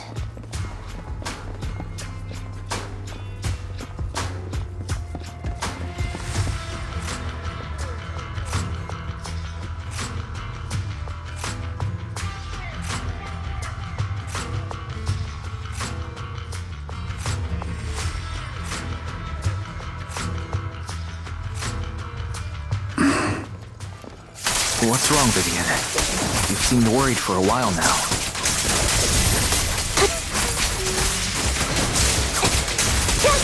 I'm worried about Sienna. Provision activate. The location should still be safe. Keep up the... I hope so. Focus up. Time to recalibrating. Here. Target locked.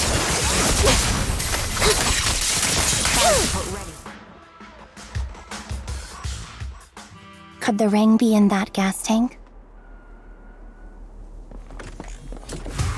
Good thing this gas tank is empty.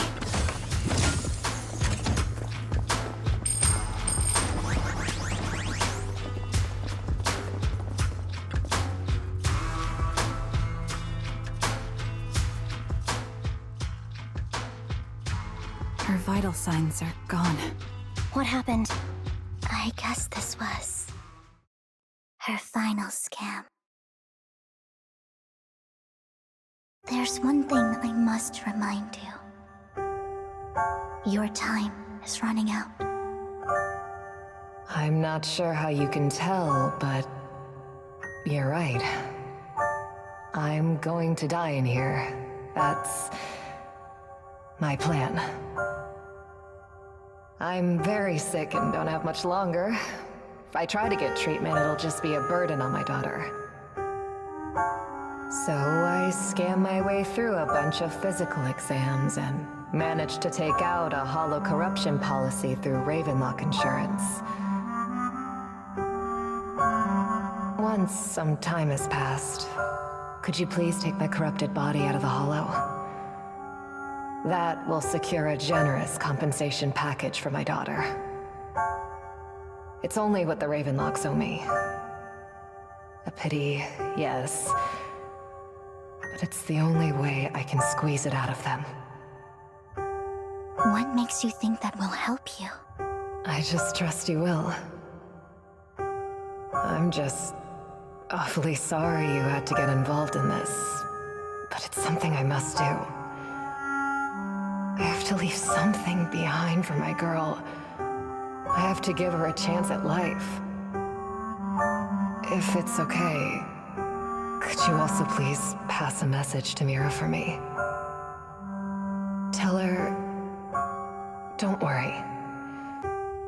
Even if Mommy's body is corrupted, withers away, and turns to dust, my love for you will always be there. Thank you. You're a good kid.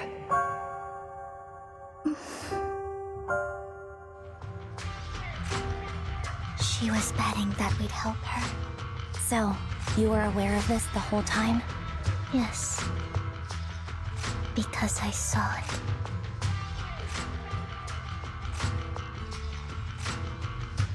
You might not believe me, but I've had this ability to see the future since I was a little girl.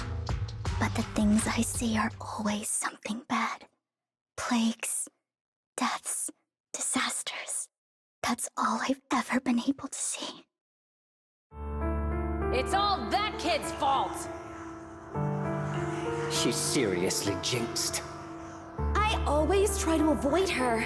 Otherwise, she'll say something rotten that ends up coming true again. Prophecies, she says. Like she's not the one bringing the bad luck upon us. It wasn't me. I didn't do anything. Sorry. I'm sorry. What good is saying you're sorry? Things like this keep happening every time you open your mouth. How unlucky. She shouldn't be here. Nobody wants her around. If only she would just disappear. I just wanted to warn you all.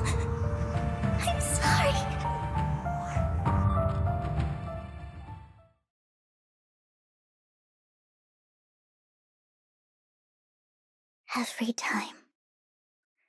Every time it's the same.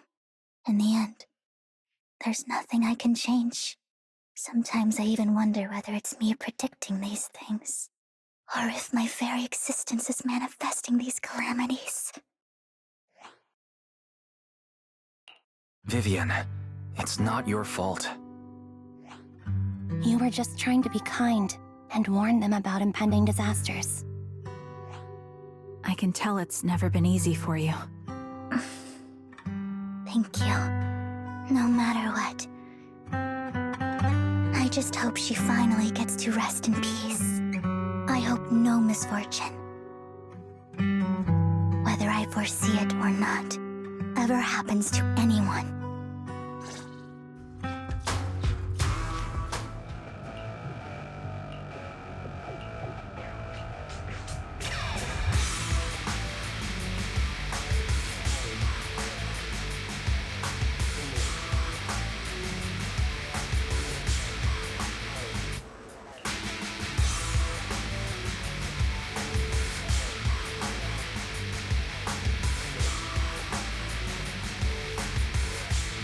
Proxy, do you believe that the future can be changed? That's quite the sudden question. In my memories, this has happened countless times already. Why can I only see these misfortunes? Why can't I even have a sliver of happiness? Focus up.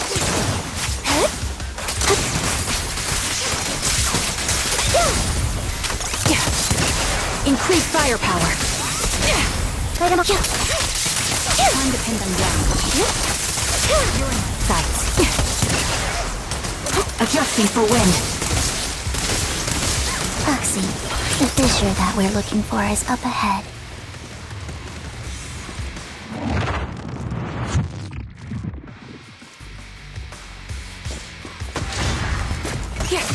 Recalibrating.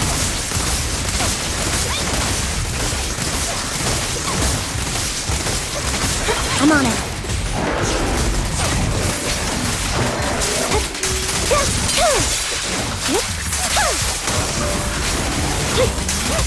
The target's weary. Sniper's Creed. One shot, one kill. Flip the switch. Dissolve.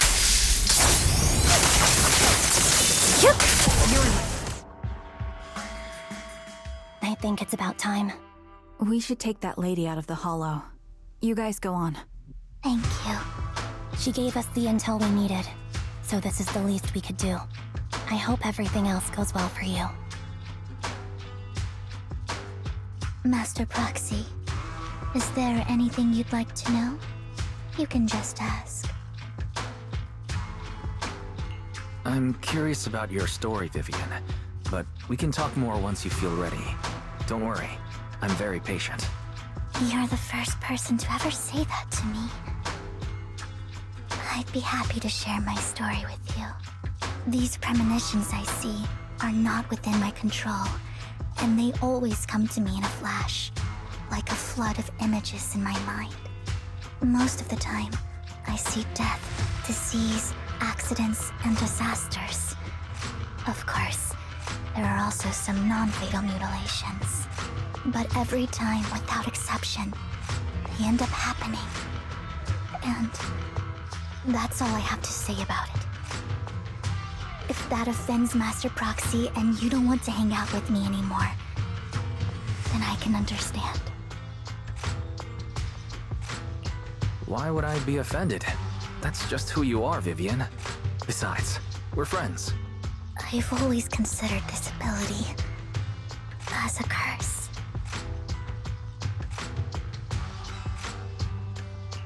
It's not a curse. Actually, I think you've been given a gift. Thank you. Really. Well, it's getting late. Bringer's belongings ought to be around here somewhere. Let's take a closer look. According to the previous clues, what Bringer left behind is hidden inside a vending machine.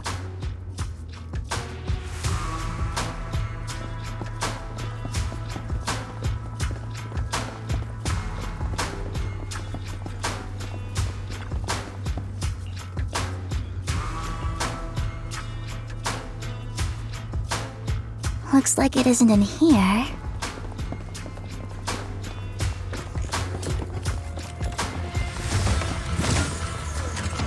Let's try this vending machine. It might be the one we're looking for.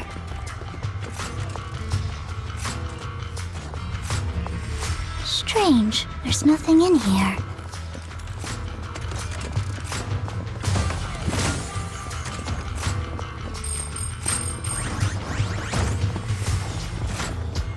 This vending machine looks a little suspicious too.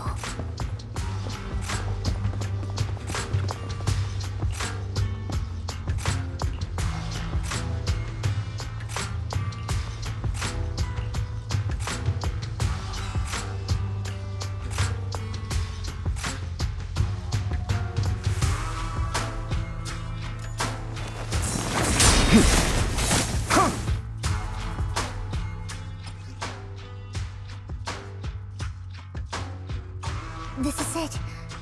This notebook is what Bringer left behind. But I don't know what these markings on it mean.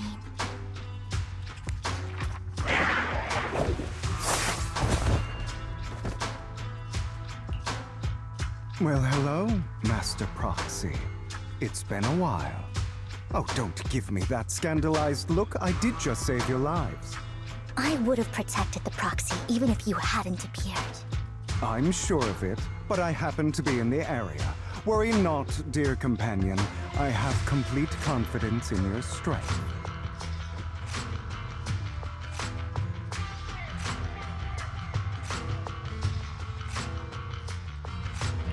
Hang on. Did you say companion? So you two know each other? Apologies. I didn't have a chance to mention it before. I'm actually part of the Phantom Thief Syndicate, Mockingbird. That's right. I was only able to slip in during the auction thanks to some help from Vivian backstage. So the whole time you were only bidding on the collections so you could get backstage and tamper with things? I warned you before. You can't rely on appearances. Don't worry, Master Proxy. We don't have any ulterior motives here. As you've probably heard, Mockingbird is a renowned Phantom Thieves syndicate in New Eridu that, despite its longevity, has managed to maintain the secrecy of its members' identities to this day. So, disclosing our identities to you is essentially the highest sign of good faith that a Mockingbird Phantom Thief can show.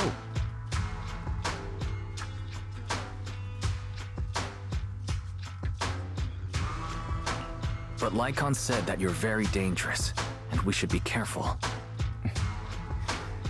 Then I imagine he's also told you about some of our past. And I'm sure you know that in a complex situation like ours, you shouldn't listen to either side over the other. Mockingbird's purpose is very simple, really. To form long-standing and cooperative relationships with outstanding proxies like yourself. We need your abilities.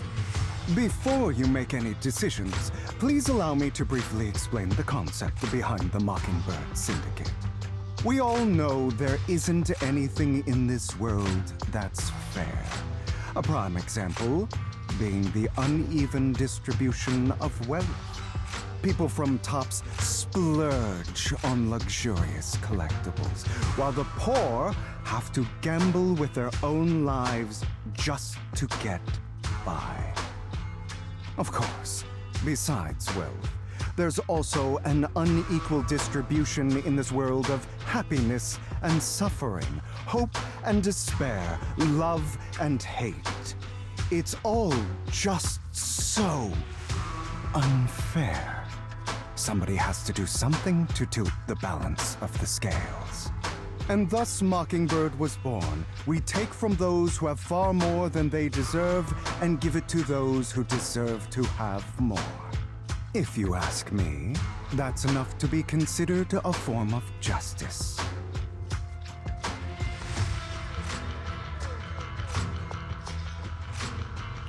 I don't really agree with this form of justice. No matter. Words inherently come with limitations. I intend to let my actions do all the talking. However, aside from these philosophical considerations, we also have a crisis on our hands to deal with. As you know, the Exaltists are plotting to use the power of sacrifice to launch an attack on all of New Eridu. We can provide you with all the latest intel, just like that notebook you found. Something those pompous housekeepers would never be willing to do. And the most crucial part of this whole game, the sacrifice core, is currently in my possession. I think that makes this a highly competitive deal. We share the same goal for the moment, stopping the impending disaster from playing out.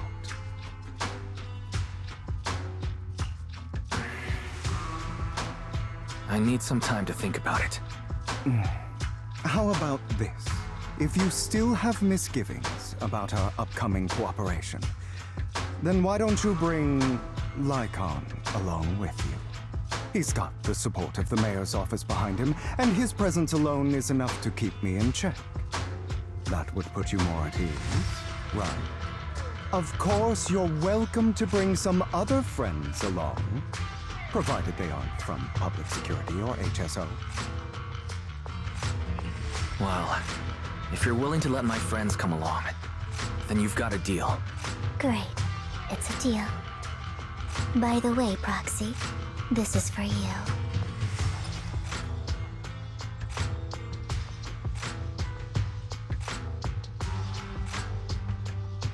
Consider it a souvenir commemorating our first time working together.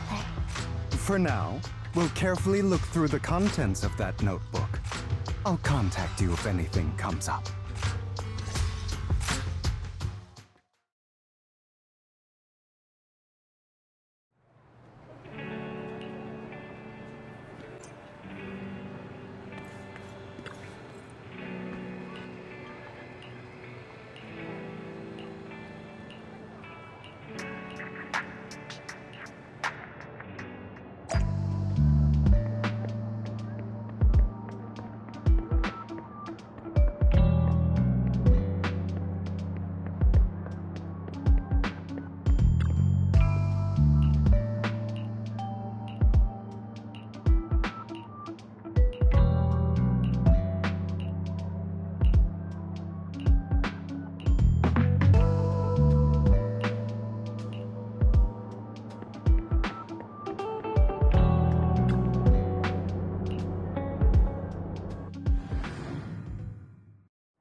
How about it? Will you work with me? Not bad. I am... So it's you. Relax, my friend. I'm here with the sense... And what do you want in... Wealth. And I'm confident that... Then you've certainly come. My family is working on a big project. If things come to fruition, Ravenlock's status in Tops will significantly improve. At which point, I'll be sure to leave a spot for you. Naturally, as an outsider, you're precluded from handling any of our core business. But profits from the scraps alone will be enough to set you up for life. Mr. Hartman, I think you've misunderstood me. I have no intention of joining the Ravenlock family. In fact, I have an art gallery under my name that does pretty well for itself. I was hoping you could recommend me for Tops. You want to join Tops? That's easier said than done. Even for a family like ours, it would still require significant effort and... Just answer me yes or no. I don't think either of us can afford to waste time. I understand. Yes, you have my word. But in exchange, you'll have to give me the sacrifice core first. I'm sorry, but I'm afraid I can't. I've already hidden it somewhere safe, a place nobody else but me knows. You don't want to put all your chips on the table when dealing with Tops. I know that far too well. Then that means I also need to keep an eye out when working with the infamous Mockingbird, right? Mr. Hartman, I should remind you that I stand before you undisguised. Coming from a phantom thief who's never publicly revealed his identity, shouldn't that be sufficient assurance? If I betray you, then you merely need to lift a finger to wipe me from the face of this world. You do make a valid point there. In that case, you have a deal. I appreciate your trust. Why don't we celebrate our new partnership with a toast?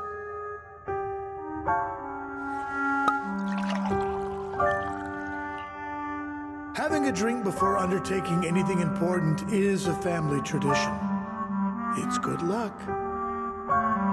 As an outsider, it's a real honor. By the way, you aren't the only member of your organization, are you? Shouldn't all your companions agree to this deal first? You don't have to worry about that. I'll make sure she agrees. Otherwise, I'll get rid of her too. Seems you'll do whatever it takes to get things done. Great things lie ahead for someone like you.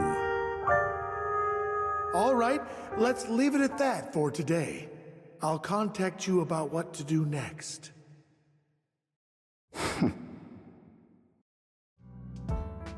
That's him! He's the one who killed Serena! She was the only one who was ever any good to him, right? That's how he repays her? That's why they say once a mongrel, always a mongrel. Just look into his eyes. Father! We have to punish him! Serena had been ranking ahead of him. Hugo must have poisoned her water so he could pass her. Pure evil. Typical for an impure bloodline. You should have been kicked out ages ago. Hugo, did you do all this? Yes, it was me. I killed her.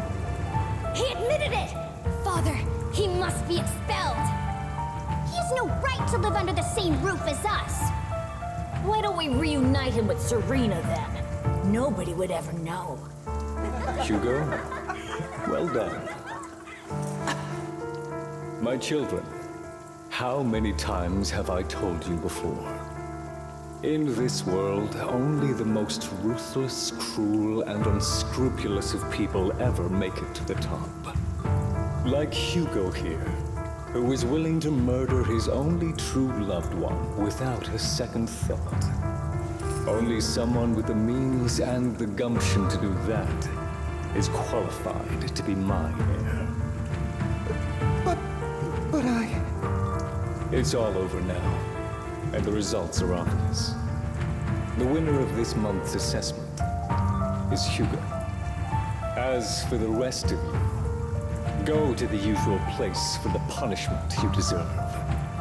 But Father, before this, I was #1.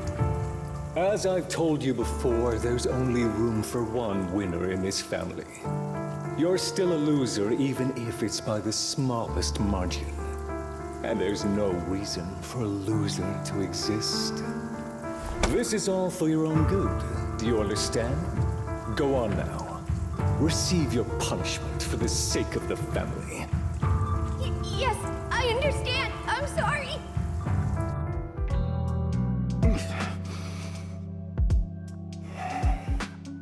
That really brought up some unpleasant memories. It won't be long. Soon, it'll all be over.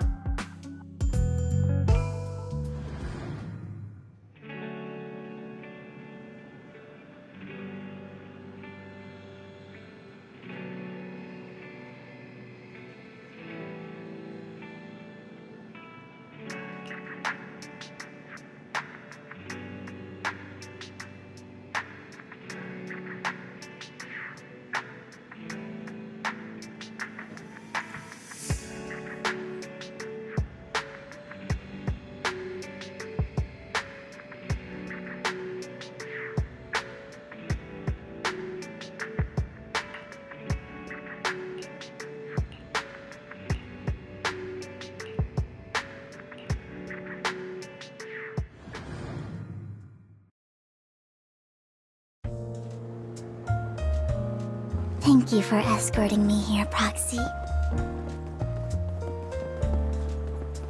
Today was quite eventful. You're a child that only brings misfortune. People have been saying that about me for a long time.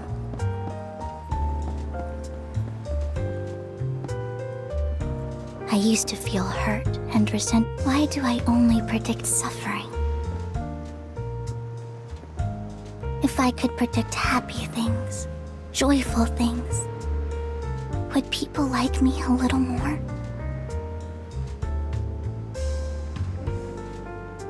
Maybe fate truly is set in stone. Often, I want to help these people avoid their miserable fates.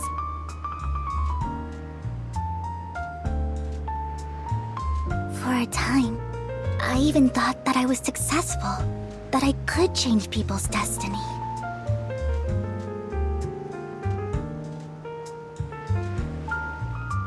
But it was all an illusion. In the end, I couldn't do anything at all.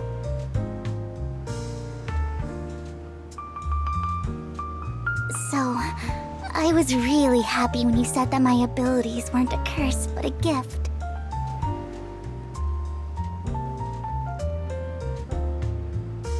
Thank you, Proxy. I'm so glad to have met you. And you're also a fan of Lord Phaethon. It's like we were fated to meet.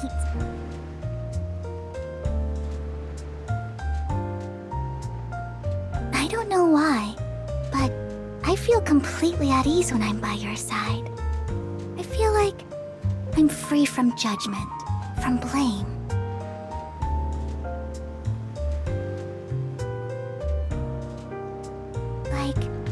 I don't need to worry about anything, and can just be my own true self.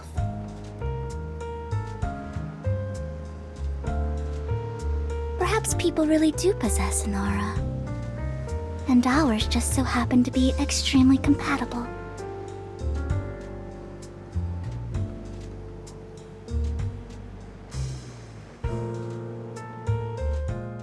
By the way, you asked me before about Hugo. I don't really know much about him. He rarely ever talks about his past. But judging from his eye colors, you can guess he's probably the bastard son of a renowned family. I think his mother was very worried about his different colored eyes, and even wanted to get rid of him at one point. But then his family offered a huge price and bought him off his mother for some reason. And just like that, he moved from a leaky and drafty boarding room to a luxurious mansion. But he's also mentioned that the extravagant home is actually like hell for him. I think it's probably because the family treats him terribly. I digress. He ran away and ended up meeting Lycon and his master. After that, they formed Mockingbird together and experienced a rare period of happiness. Until Lycon's betrayal. So, what's your take on Hugo? I imagine I would still be wandering around now if I had never met him. To me, Hugo is just like an older brother. I've always felt as though he's carrying some heavy burden with him. But that's a secret he's kept to himself. Something he'll never tell me. Sometimes when I look into his eyes, I can feel that he's really struggling with something. Even though he may say some extreme things, Hugo really isn't a bad person. I think one day he'll tell me his secret. Until then, I just have to wait. Wait and trust him.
It appears we're the first to arrive.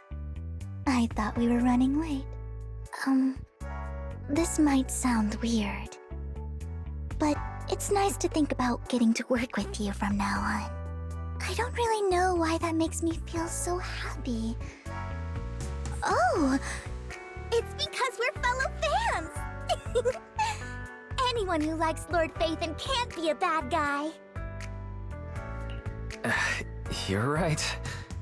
Of course, Lord Phaethon is the greatest there will ever be, but you're definitely the best proxy I've ever met in person. Hugo told me before that you're really skilled, and he said we'd get along great. I never expected he'd be so right. Oh, by the way, would you like to come by my place if you have time later? I have a huge collection of Lord Phaethon merch. Phaethon, Lord Phaethon doesn't have any merch out there, right? I mean, we don't even know what he looks like, for starters. It's all my own original merch, like screenshots of old internet comments. I print them out and turn them into postcards. Plus the avatars Lord Phaethon's used, the music playlists they recommend. I've organized it all. I'd love to show it all to you if we get the chance. I'm really curious to see all that. Please be sure to show me. Splendid! Let's book a time and you can come by my place and see all my Lord Phaethon merch! Speaking of which, what's taking those two so long? Hugo said he had some preparations to do before entering the Hollow.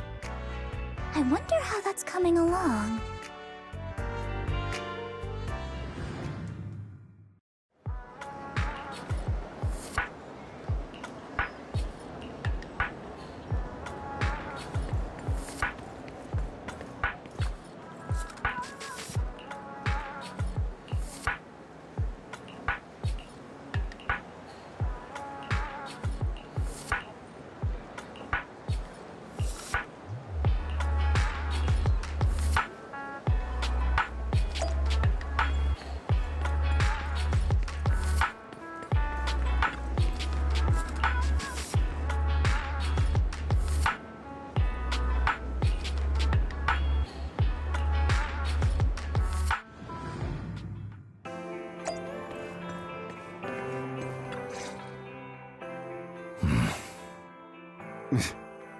This is getting to be more than just a coincidence, don't you think? Or perhaps you are actually stalking me. If I was stalking you, you wouldn't ever know.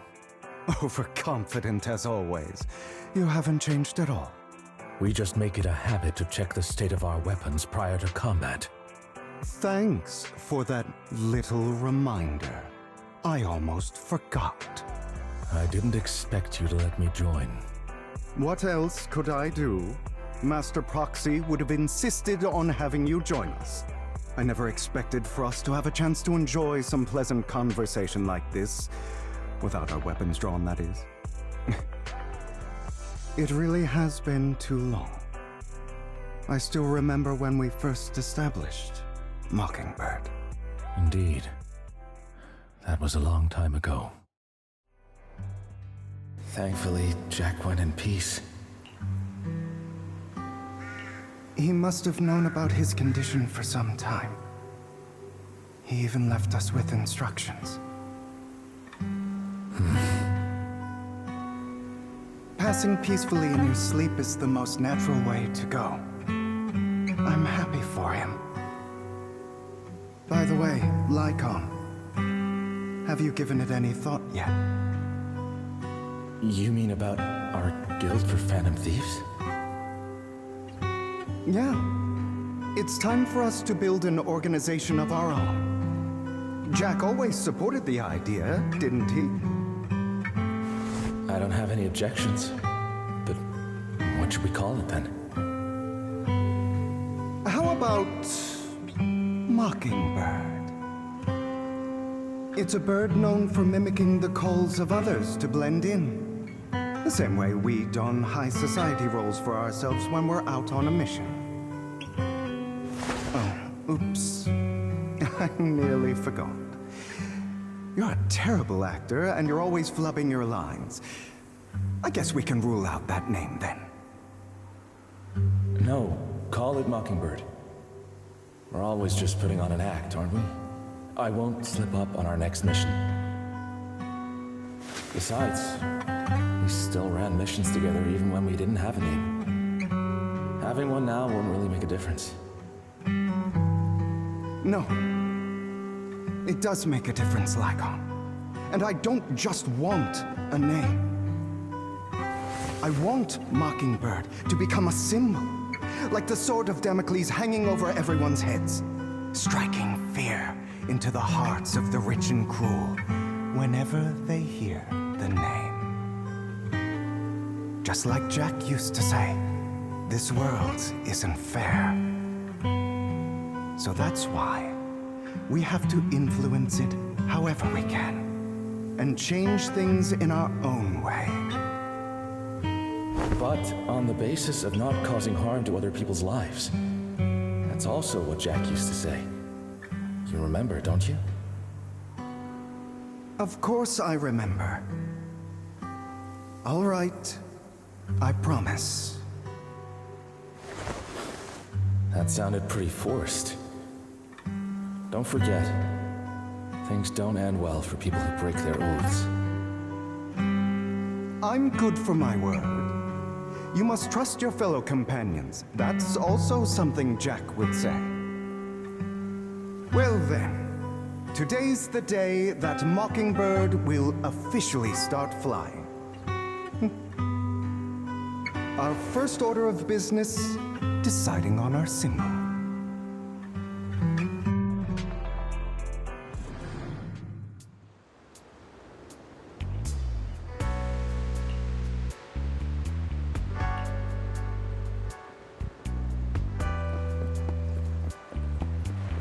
Looks like we're all here.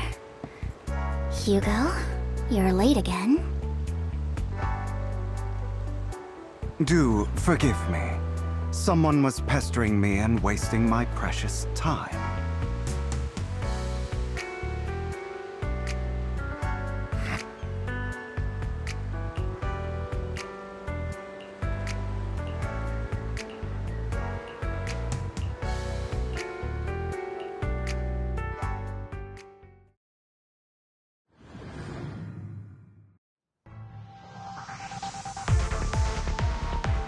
I didn't expect the coordinates in Bringer's notes to lead here.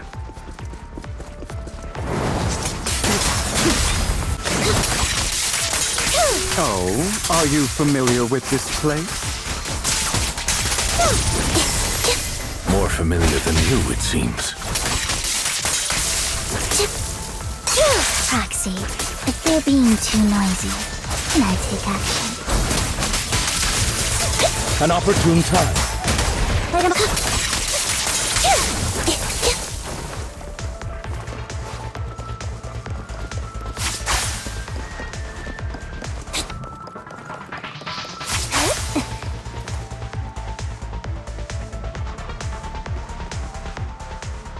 I don't enjoy obstacles in my... The generator room should be nearby. Over here. Master Proxy, I hate to be the bearer of bad news, but there's something wrong with the circuit. It seems to be blocked. Don't tell me. Victoria Housekeeping's high and mighty attendants can't even fix a simple circuit. I can fix it, but I'll need a circuit diagram before I can do anything. I've seen diagrams for this type of circuit before. It's a pity that we're unable to connect to the outside world from inside the hollow.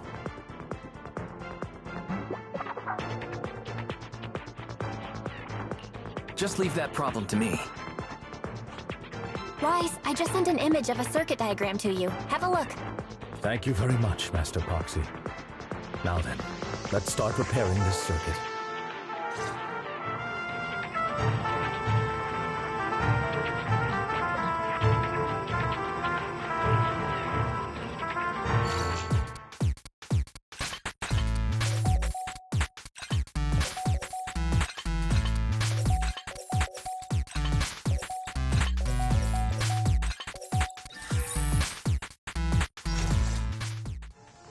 The circuit is fixed.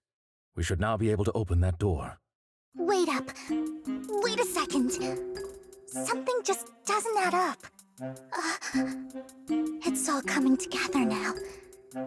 Communicating with the outside world from within a hollow. And getting that circuit diagram. In theory, there's only one person who could ever do that. Could it be... your Lord Phaethon? Impossible. There's no way. But then again, only Phaethon could have done that. I mean, you're an incredible proxy, sure. And you're a good person. But could you really be Lord Phaethon? Sorry, no.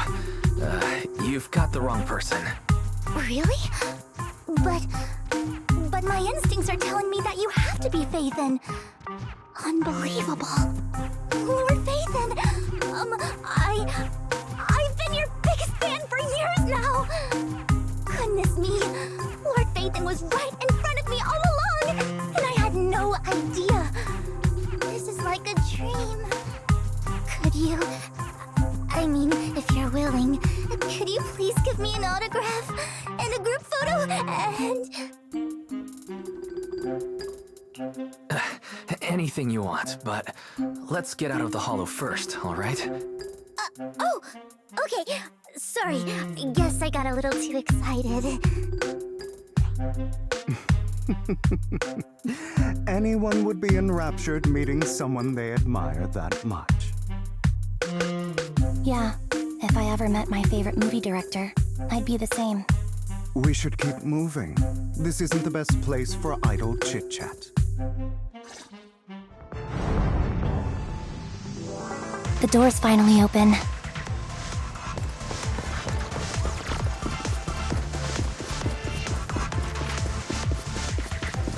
The proxy is Phaethon.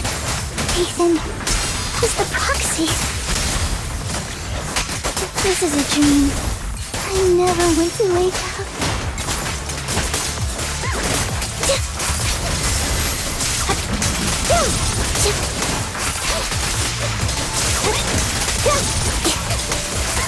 The fissure over there should lead to our destination.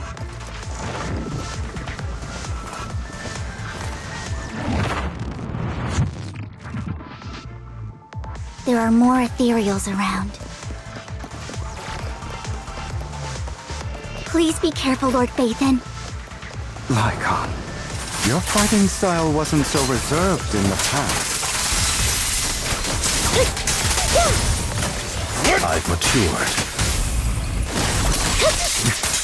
You call this mature? You're just being pretentious.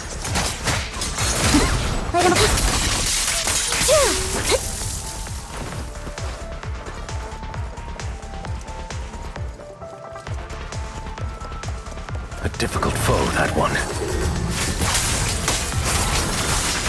Let us leave this place at once. Ensuring Master Proxy's safety is our highest priority.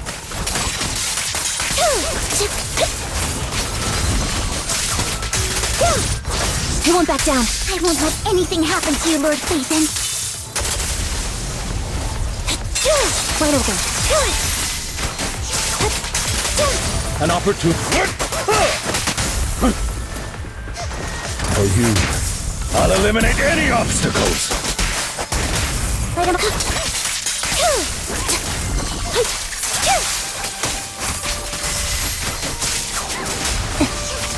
Lord Phaethon, how are you feeling? Are you tired? Do you need a break? Some food? Water?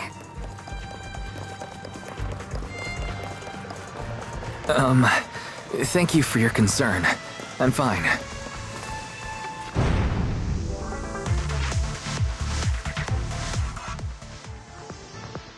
Master, a complex mechanism has been detected ahead. To pass through, you need to activate all 3 smaller mechanisms. Suggestion: split up and handle them simultaneously to save time. So, we have to head to 3 different places to crack this thing. Huh? We're splitting into 3 groups? In that case, I'll protect you, Master Proxy! I can take care of one myself. That leaves the last one to me, then. You should go with Hugo. What's that supposed to mean? We get along just fine, don't we, Miss Cunninghair? I don't know what's going on with you two, but you've been bickering the whole time. It's annoying. This is a good chance for you guys to build some rapport. Anby's got a point. Hugo, just go with Lycon. You just want to be alone with your Lord Phaethon, don't you, Vivian? Huh? That's not it! Maybe we should go over it all again? You know, just in case anyone's not fully on board. There's no need, Master Proxy. Our top priority right now is to crack the mechanisms as soon as possible. It's just a simple mechanism. I can handle it solo. Lycon, you better not slow me down. I really want to recommend you two some movies for a crash course on teamwork.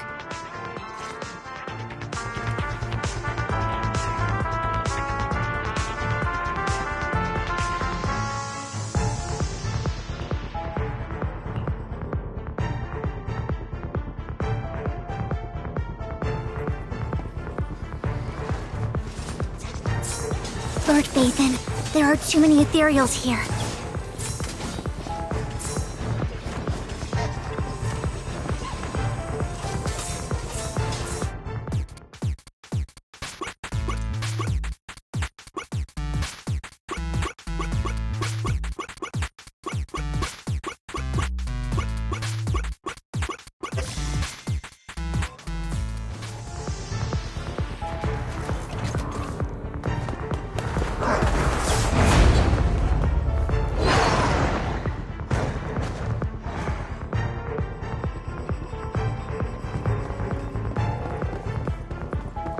Lord Phaethon, seems like we both need to press down on these mechanisms at the same time.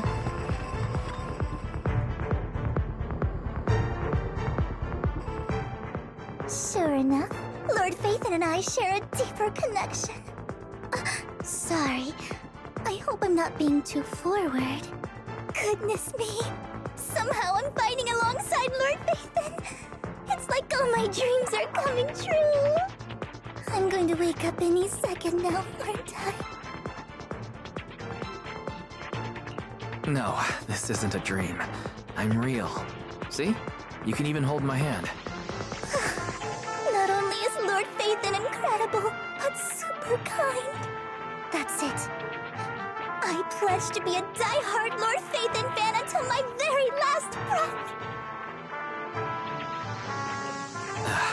I'm happy to hear that. Don't get me wrong, but why do you like Phaethon so much, Vivian? Lord Phaethon is my light. The one who saved me in my darkest and most desperate times. Like a deity who rescued me. You probably don't remember, but you really did save me that day. Wow, it's so embarrassing to say all this in front of you. Sorry, I hope I'm not bothering you too much. No, you're not a bother at all. Thank you for your loyal support. I should be the one thanking you. Just being able to see Lord Phaethon makes me the luckiest person in the whole world. Sorry to keep babbling like this. I wonder how the others are doing. I'm sure Anby will be able to manage. She's great at this kind of stuff. But as for Hugo and Lycon, let's just hope they don't get into a fight with each other. There are too many ethereals here. Though, it's not a huge problem.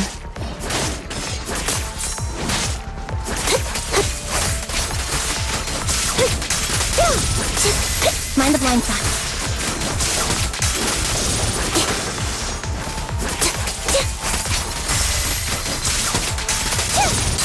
Wide open.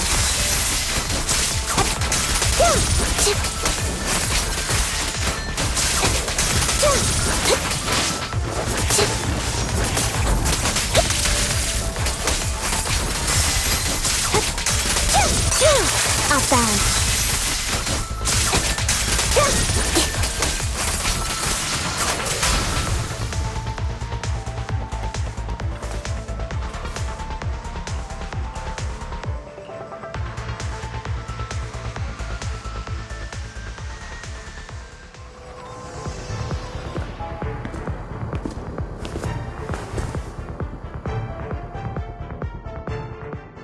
So, we have to cooperate to solve this problem. That's a real shame. I have no intention of arguing with you right now. Master Proxy and Miss Vivian are elsewhere, and we must rendezvous with them post-haste. What a coincidence. That's exactly what I was thinking. Just this once, we should trust each other. For the Proxy. I have no objections. Very well. Then you'd better keep your word.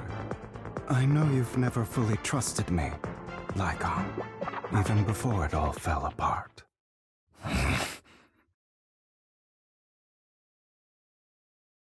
You wanted to speak to me alone? I know you and Hugo are as thick as thieves and don't hide anything from one another. But you can't tell him what I'm about to tell you. Did something happen with him? Hugo is an intelligent and gifted child. He learns everything I teach with ease. In time, he'll grow beyond me. Reach a place where people will marvel and look up to him as a beacon. Yeah. As much as I hate to admit it, he always picks things up just a teeny bit quicker than me. But none of that matters, because I can overpower him easy. I don't think being gifted is a good thing for him. What do you mean? He bears a dark and painful past. What he was taught, the hatred he was faced with, everything he picked up. It's all become an integral, inseparable part of him. I believe that beautiful flowers can blossom even in the darkest abyss. But the roots of that flower would draw from evil instead of good. Hatred instead of love. It's a curse that flows through his lineage. A curse that fate branded him with. I've seen far too many people like that throughout this long life of mine. They struggle with this curse their whole lives, but they all end up failing in the end. The path of light is narrow and fleeting, and the darkness is filled with such temptation that dropping your guard for even just a moment can send you spiraling straight into the abyss. Do you mean Hugo's going to be a bad guy? I don't know. I hope he'll always stay true to his heart, that he won't give in to hatred and ambition, that he won't become the dragon that must be slain. But he has inherited the seed of evil. You cannot let it take root. I'm afraid I won't be there to help you. There's not much life left in this old body of mine. So then, Lycon, promise me now, you must hold his chain tight, to restrain him, to stop him, and when necessary, to choke him.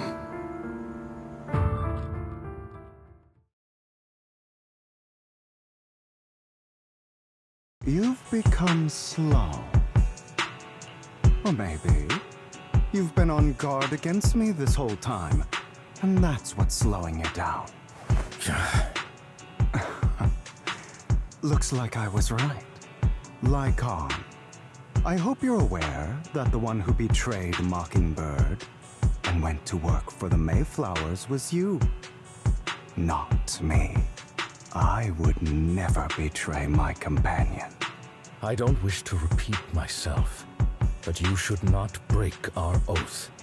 That's the path I've chosen, and I'm going to stick to it. But you know that path will lead you the wrong way. Who are you to lecture me about right and wrong? I believe any path that makes you feel pain must be the wrong one. Your disgusting sympathies make me sick, Lycon. There's only ever been one person who can kill me or save me, and that is me.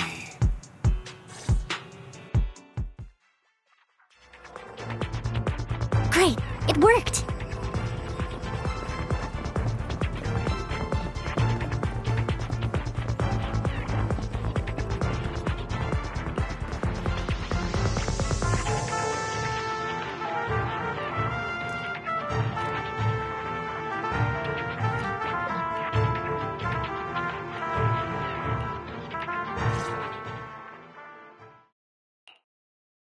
That was loud. What's happening up ahead? Hold on, everyone. I'll go check it out. It's probably multiple ethereals attacking. Just in case, I'll go with you. Vivian, you should go with them too. Keep an eye on Lycon, will you? I'm worried he might sell us out to the mayor when he gets the chance. I'd never do that. But if Miss Vivian wishes to join us, she's more than welcome. Okay. Then I'll go with you. Why do you look so nervous? I've spent so much time by your side already. I need to get away from Lord Phaethon for a little bit, or I might die from this overwhelming happiness. If that's the case, Miss Vivian, feel free to come along with me. Okay. All right. So, how does it feel to be worshipped, Lord Phaethon? You had that figured out a while ago, didn't you? Sharp as always. But of course, I couldn't spoil it for her. She has to figure it out on her own. That's what makes it special. Not only that, you asked Lycon and Vivian to leave for some reason. Is there something you'd like to say to me? I can't keep anything from you, can I? I've always treated Vivian like my own little sister. Maybe it's just a coincidence, but she looks a lot like Serena. I think I mentioned it before. Serena was my half-sister. She passed away a long time ago. Vivian really likes you, whether you're faith-in or just wise. Of course, I also have a lot of respect for someone like you. Strong, fair, and genuinely kind. So I hope... I beg you, please keep her safe. Hang on. What's that supposed to mean? Think of it as the last bit of conscience I have left. A kid as pure as her. She should stay alongside someone who walks in the light. Like you. Not even Vivian can agree with all my beliefs. One day we'll go our separate ways. Your beliefs? What do you mean exactly? You probably heard from Lycon. We swore an oath when we started Mockingbird. We swore to use our own hands to right the wrongs in this world. But never, under any circumstances, would we take another human life. I stayed true to my words. Until my father, man I hated, stood right before me. I could have ended his life easily, but I hesitated. I remembered that damned oath and their repeated attempts to convince me I didn't do it. Because of that, innocent people died, all because of him. If I'd killed him first, then none of those tragedies would have happened. People like him don't deserve to live. After that, I realized, sometimes, taking one life really can save countless others.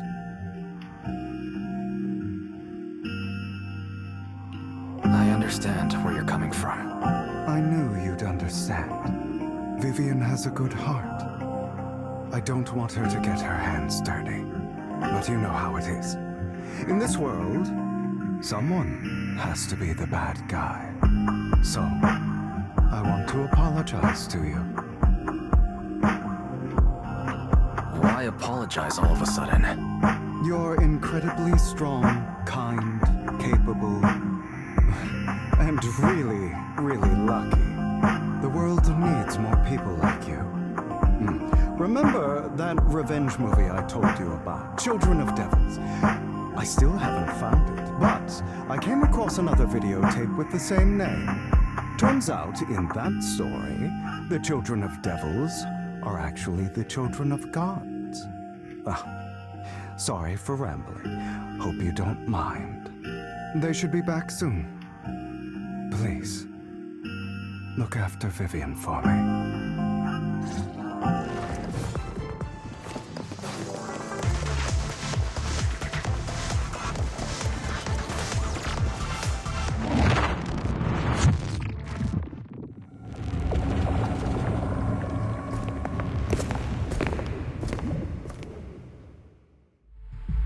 What is this? It looks like a cocoon. Careful, everyone. If I'm not mistaken, that's a sacrifice in there. It appears to be in hibernation. We don't know when it'll wake up. If it does wake up, we'll be in serious trouble. Wait, those spots Bringer marked in his notebook. Are you saying each one might have a sacrifice like this? That means there must be at least a dozen of them. And that's only counting the ones we know so far. These sacrifices may still be hibernating, but the fact that there are so many of them out there is terrifying. The Exaltists must have a way to revive them. And that's not all. These sacrifices can exist outside the Hollows. If they make their way into populated areas... I'm afraid it will lead to a catastrophic disaster likened to the fall of the old capital. That's almost certainly what they meant by vengeance against all New Eridu. Let's find a way to get rid of these sacrifices. We can't let the Exaltists have them. Thank you for helping me find this sacrifice. But sorry, kids. You won't be the ones to keep it. It's that annoying old man. Why is he here? I'd advise you to choose your words wisely, young lady. You were from the Ravenlock family. So it was you. That face. Oh, I know you. I heard about what happened to your friend. Truly unfortunate. If only she'd been smarter. It seems your goal was this sacrifice all along. You've been tailing us, haven't you? Keeping your distance so that I wouldn't notice. As expected of a wolf tyrant, you are very perceptive. That's right. All thanks to your ex-partner, we were able to carry out our plan smoothly. My ex-partner? I'm not exactly happy being called that, but what he said is true. Wait, Hugo, what do you mean? I made a deal with Mr. Hartman in advance. So, would you kindly step aside and let us have this sacrifice? Of course, you can choose to refuse, but if you do, then I'll have to take coercive measures. What did you offer him? Everything we know about the sacrifices plus the core itself. But why? It's simple. I want to climb higher. Mr. Hartman offered me a chance to join Tops. Who could say no to that?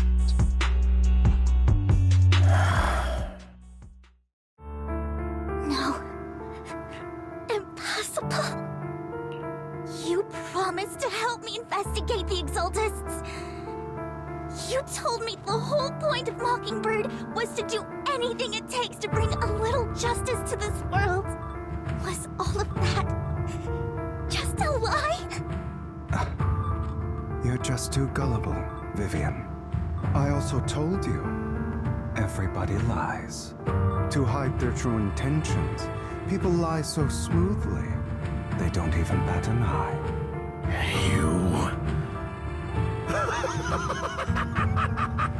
What a wonderful show of betrayal and backstabbing! Bravo! I've got no interest in your little feud. But would you all be so kind as to step aside? My men still have some delicate handiwork to do. To extract that sacrifice behind you. Over my dead body. Hugo, why in the world would you do that? Instead of wasting your time on idle chatter, why not focus your energy on the battle ahead?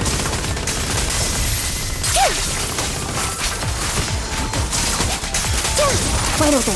Your plans will never succeed. At your service. It's useless. Don't you get it? You're not just going against the people in front of you. You're not going against me.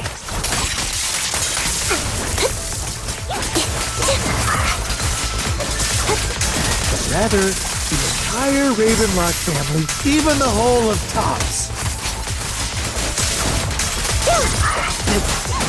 There's no chance of victory for you.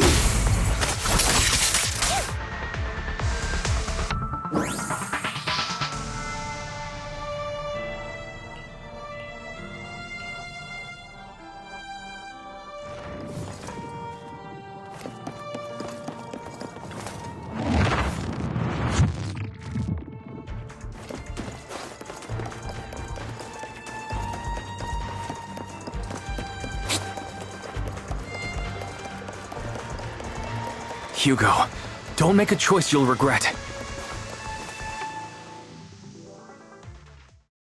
Oh, you guys are such a pain. Hugo, stop standing around. Time for you to act. We had a deal. Give me the sacrifice core now. Did we? I don't remember. I imagine this is your favorite kind of entertainment. Watching allies betray each other, suspicion festering until it all turns to bitter hatred. Seeing people tear each other apart like wild beasts, just like your decaying family. Does it comfort, that dead conscience of yours? You. What's that supposed to mean? I am loving the look on your face right now. Right when you think you've succeeded, I'm here to tell you it was all fake. None of it was real. Let this pain sink in. It's karma for what you did to me back then. You're insane. I have no idea what you're talking about. You still don't recognize me, do you? Let me give you a little hint.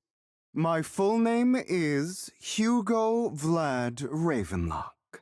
That's impossible. You're part of our family? I may be an illegitimate child, but I have the same blood flowing in my veins as you. I know you. You're that bastard of his. Damn it. I could have sworn you were already. My dear uncle, you were never worthy of your position. You have no claim to the Ravenlock lineage. You may have killed all of my father's other children, but sorry to disappoint. I'm still alive. I am the true heir to the Ravenlock family. You're a bastard. You have no right to inherit the family. That's not for you to decide. Master Edmund is very supportive of my claim. Edmund? That's impossible. You weaseled your way into Top's inner circle?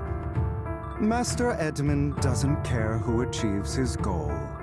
In other words, he'd happily let me take over the Ravenlock family, as long as I'm more competent than you. This can't be!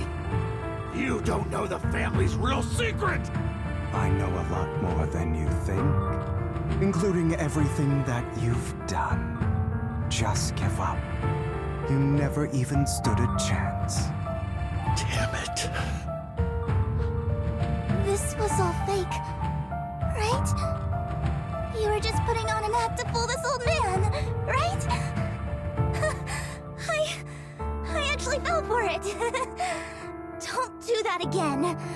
At least give us a heads up next time. Vivian, everything I did was to rightfully inherit the Ravenlock family. That part is true. Now, I'm going to kill this man who stole what was never his. I'll make sure he can never be a threat again. You can't kill him. We still need information from him on the sacrifices and the Exaltists. You must be misunderstanding something, Lycon. Just like you chose the mayor, I chose Tops.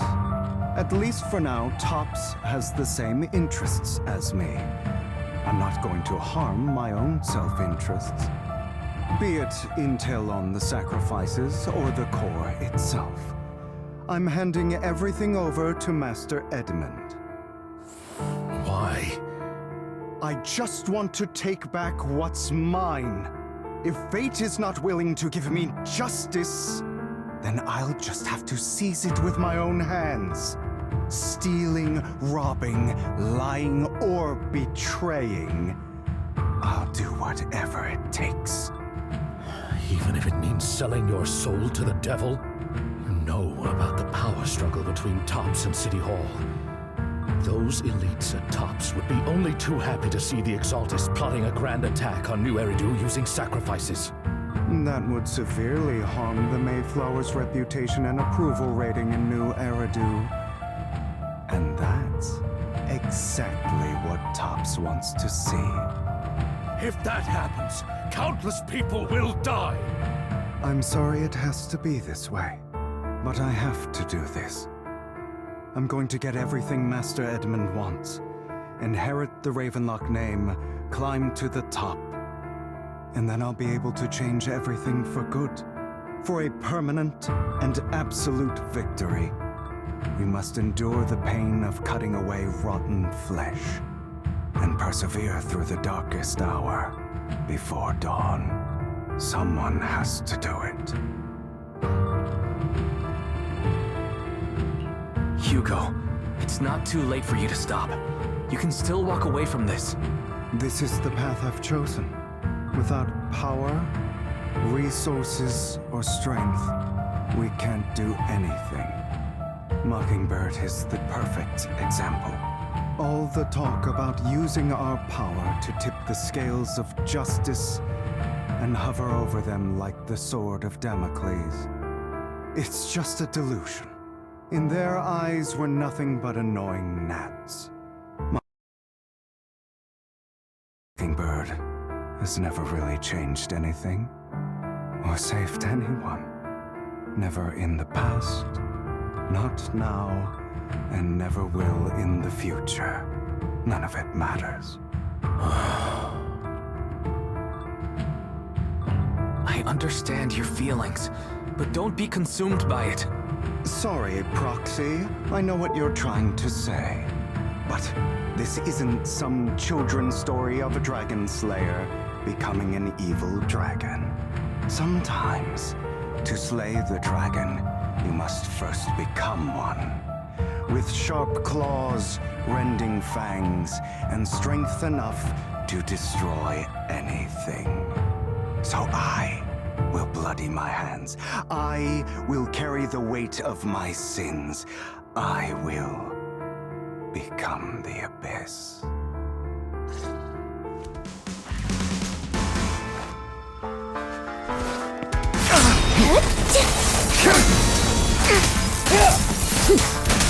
It's about time you kneel. Here to assist.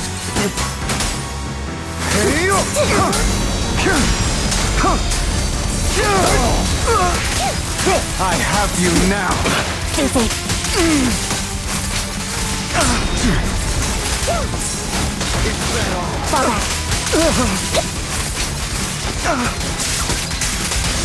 Stand still. Everything you just said. Is that what you truly believe? Out of my way. Of course. Are you surprised? I have never once thought that Mockingbird was a failure.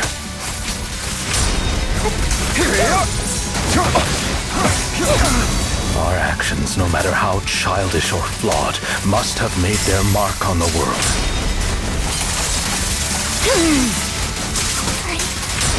I don't want it to end like this. There must be another way. There isn't, Vivian. This is the final lesson I'll impart to you. Truth be told, Proxy, I envy you. The world needs people like you.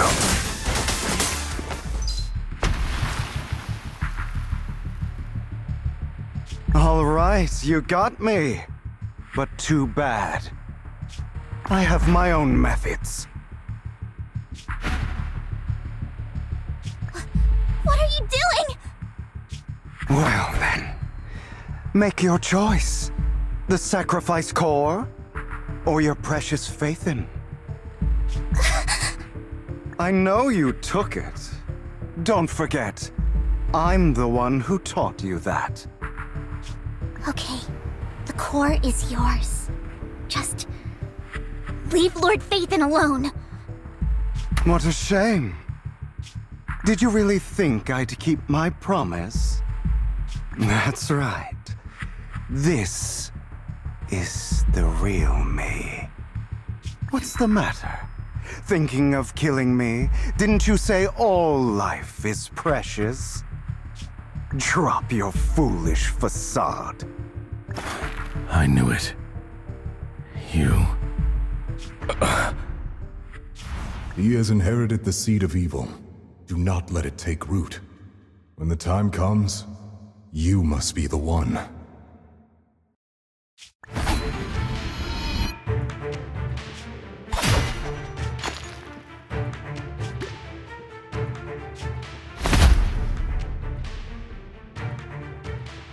Go on, kill me. If you've got the guts, do it, traitor.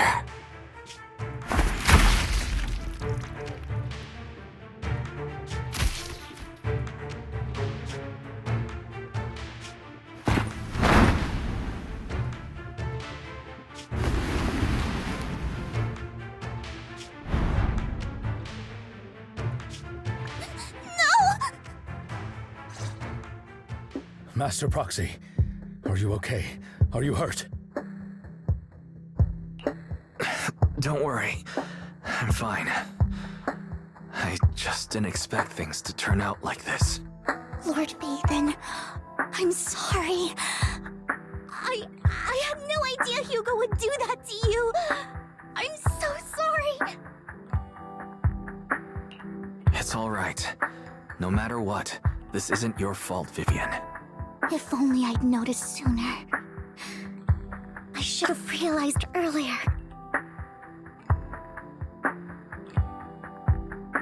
Hugo, he... That's a hollow down there.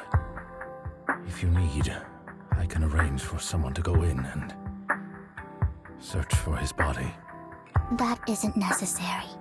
To be frank, I thought you'd hate him for his betrayal, Miss Vivian.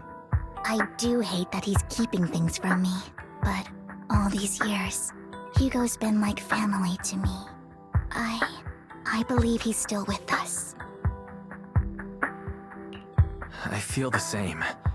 It's possible he's still alive. I'm terribly sorry, but I must tell you, it is impossible for Hugo to be alive. My hand went through his heart. Sorry to interrupt, everyone. But just so you know, Hartman's gone. Probably slipped away during all the chaos. I'm sorry, I was so focused on Master Proxy's safety. I wasn't paying attention to him. Same, but it doesn't matter. We all know what he did. And he will pay for what he did today. Yes. I'll be reporting all of this to the mayor. He's not getting away with this. Well then, now that it's all over, let's head back.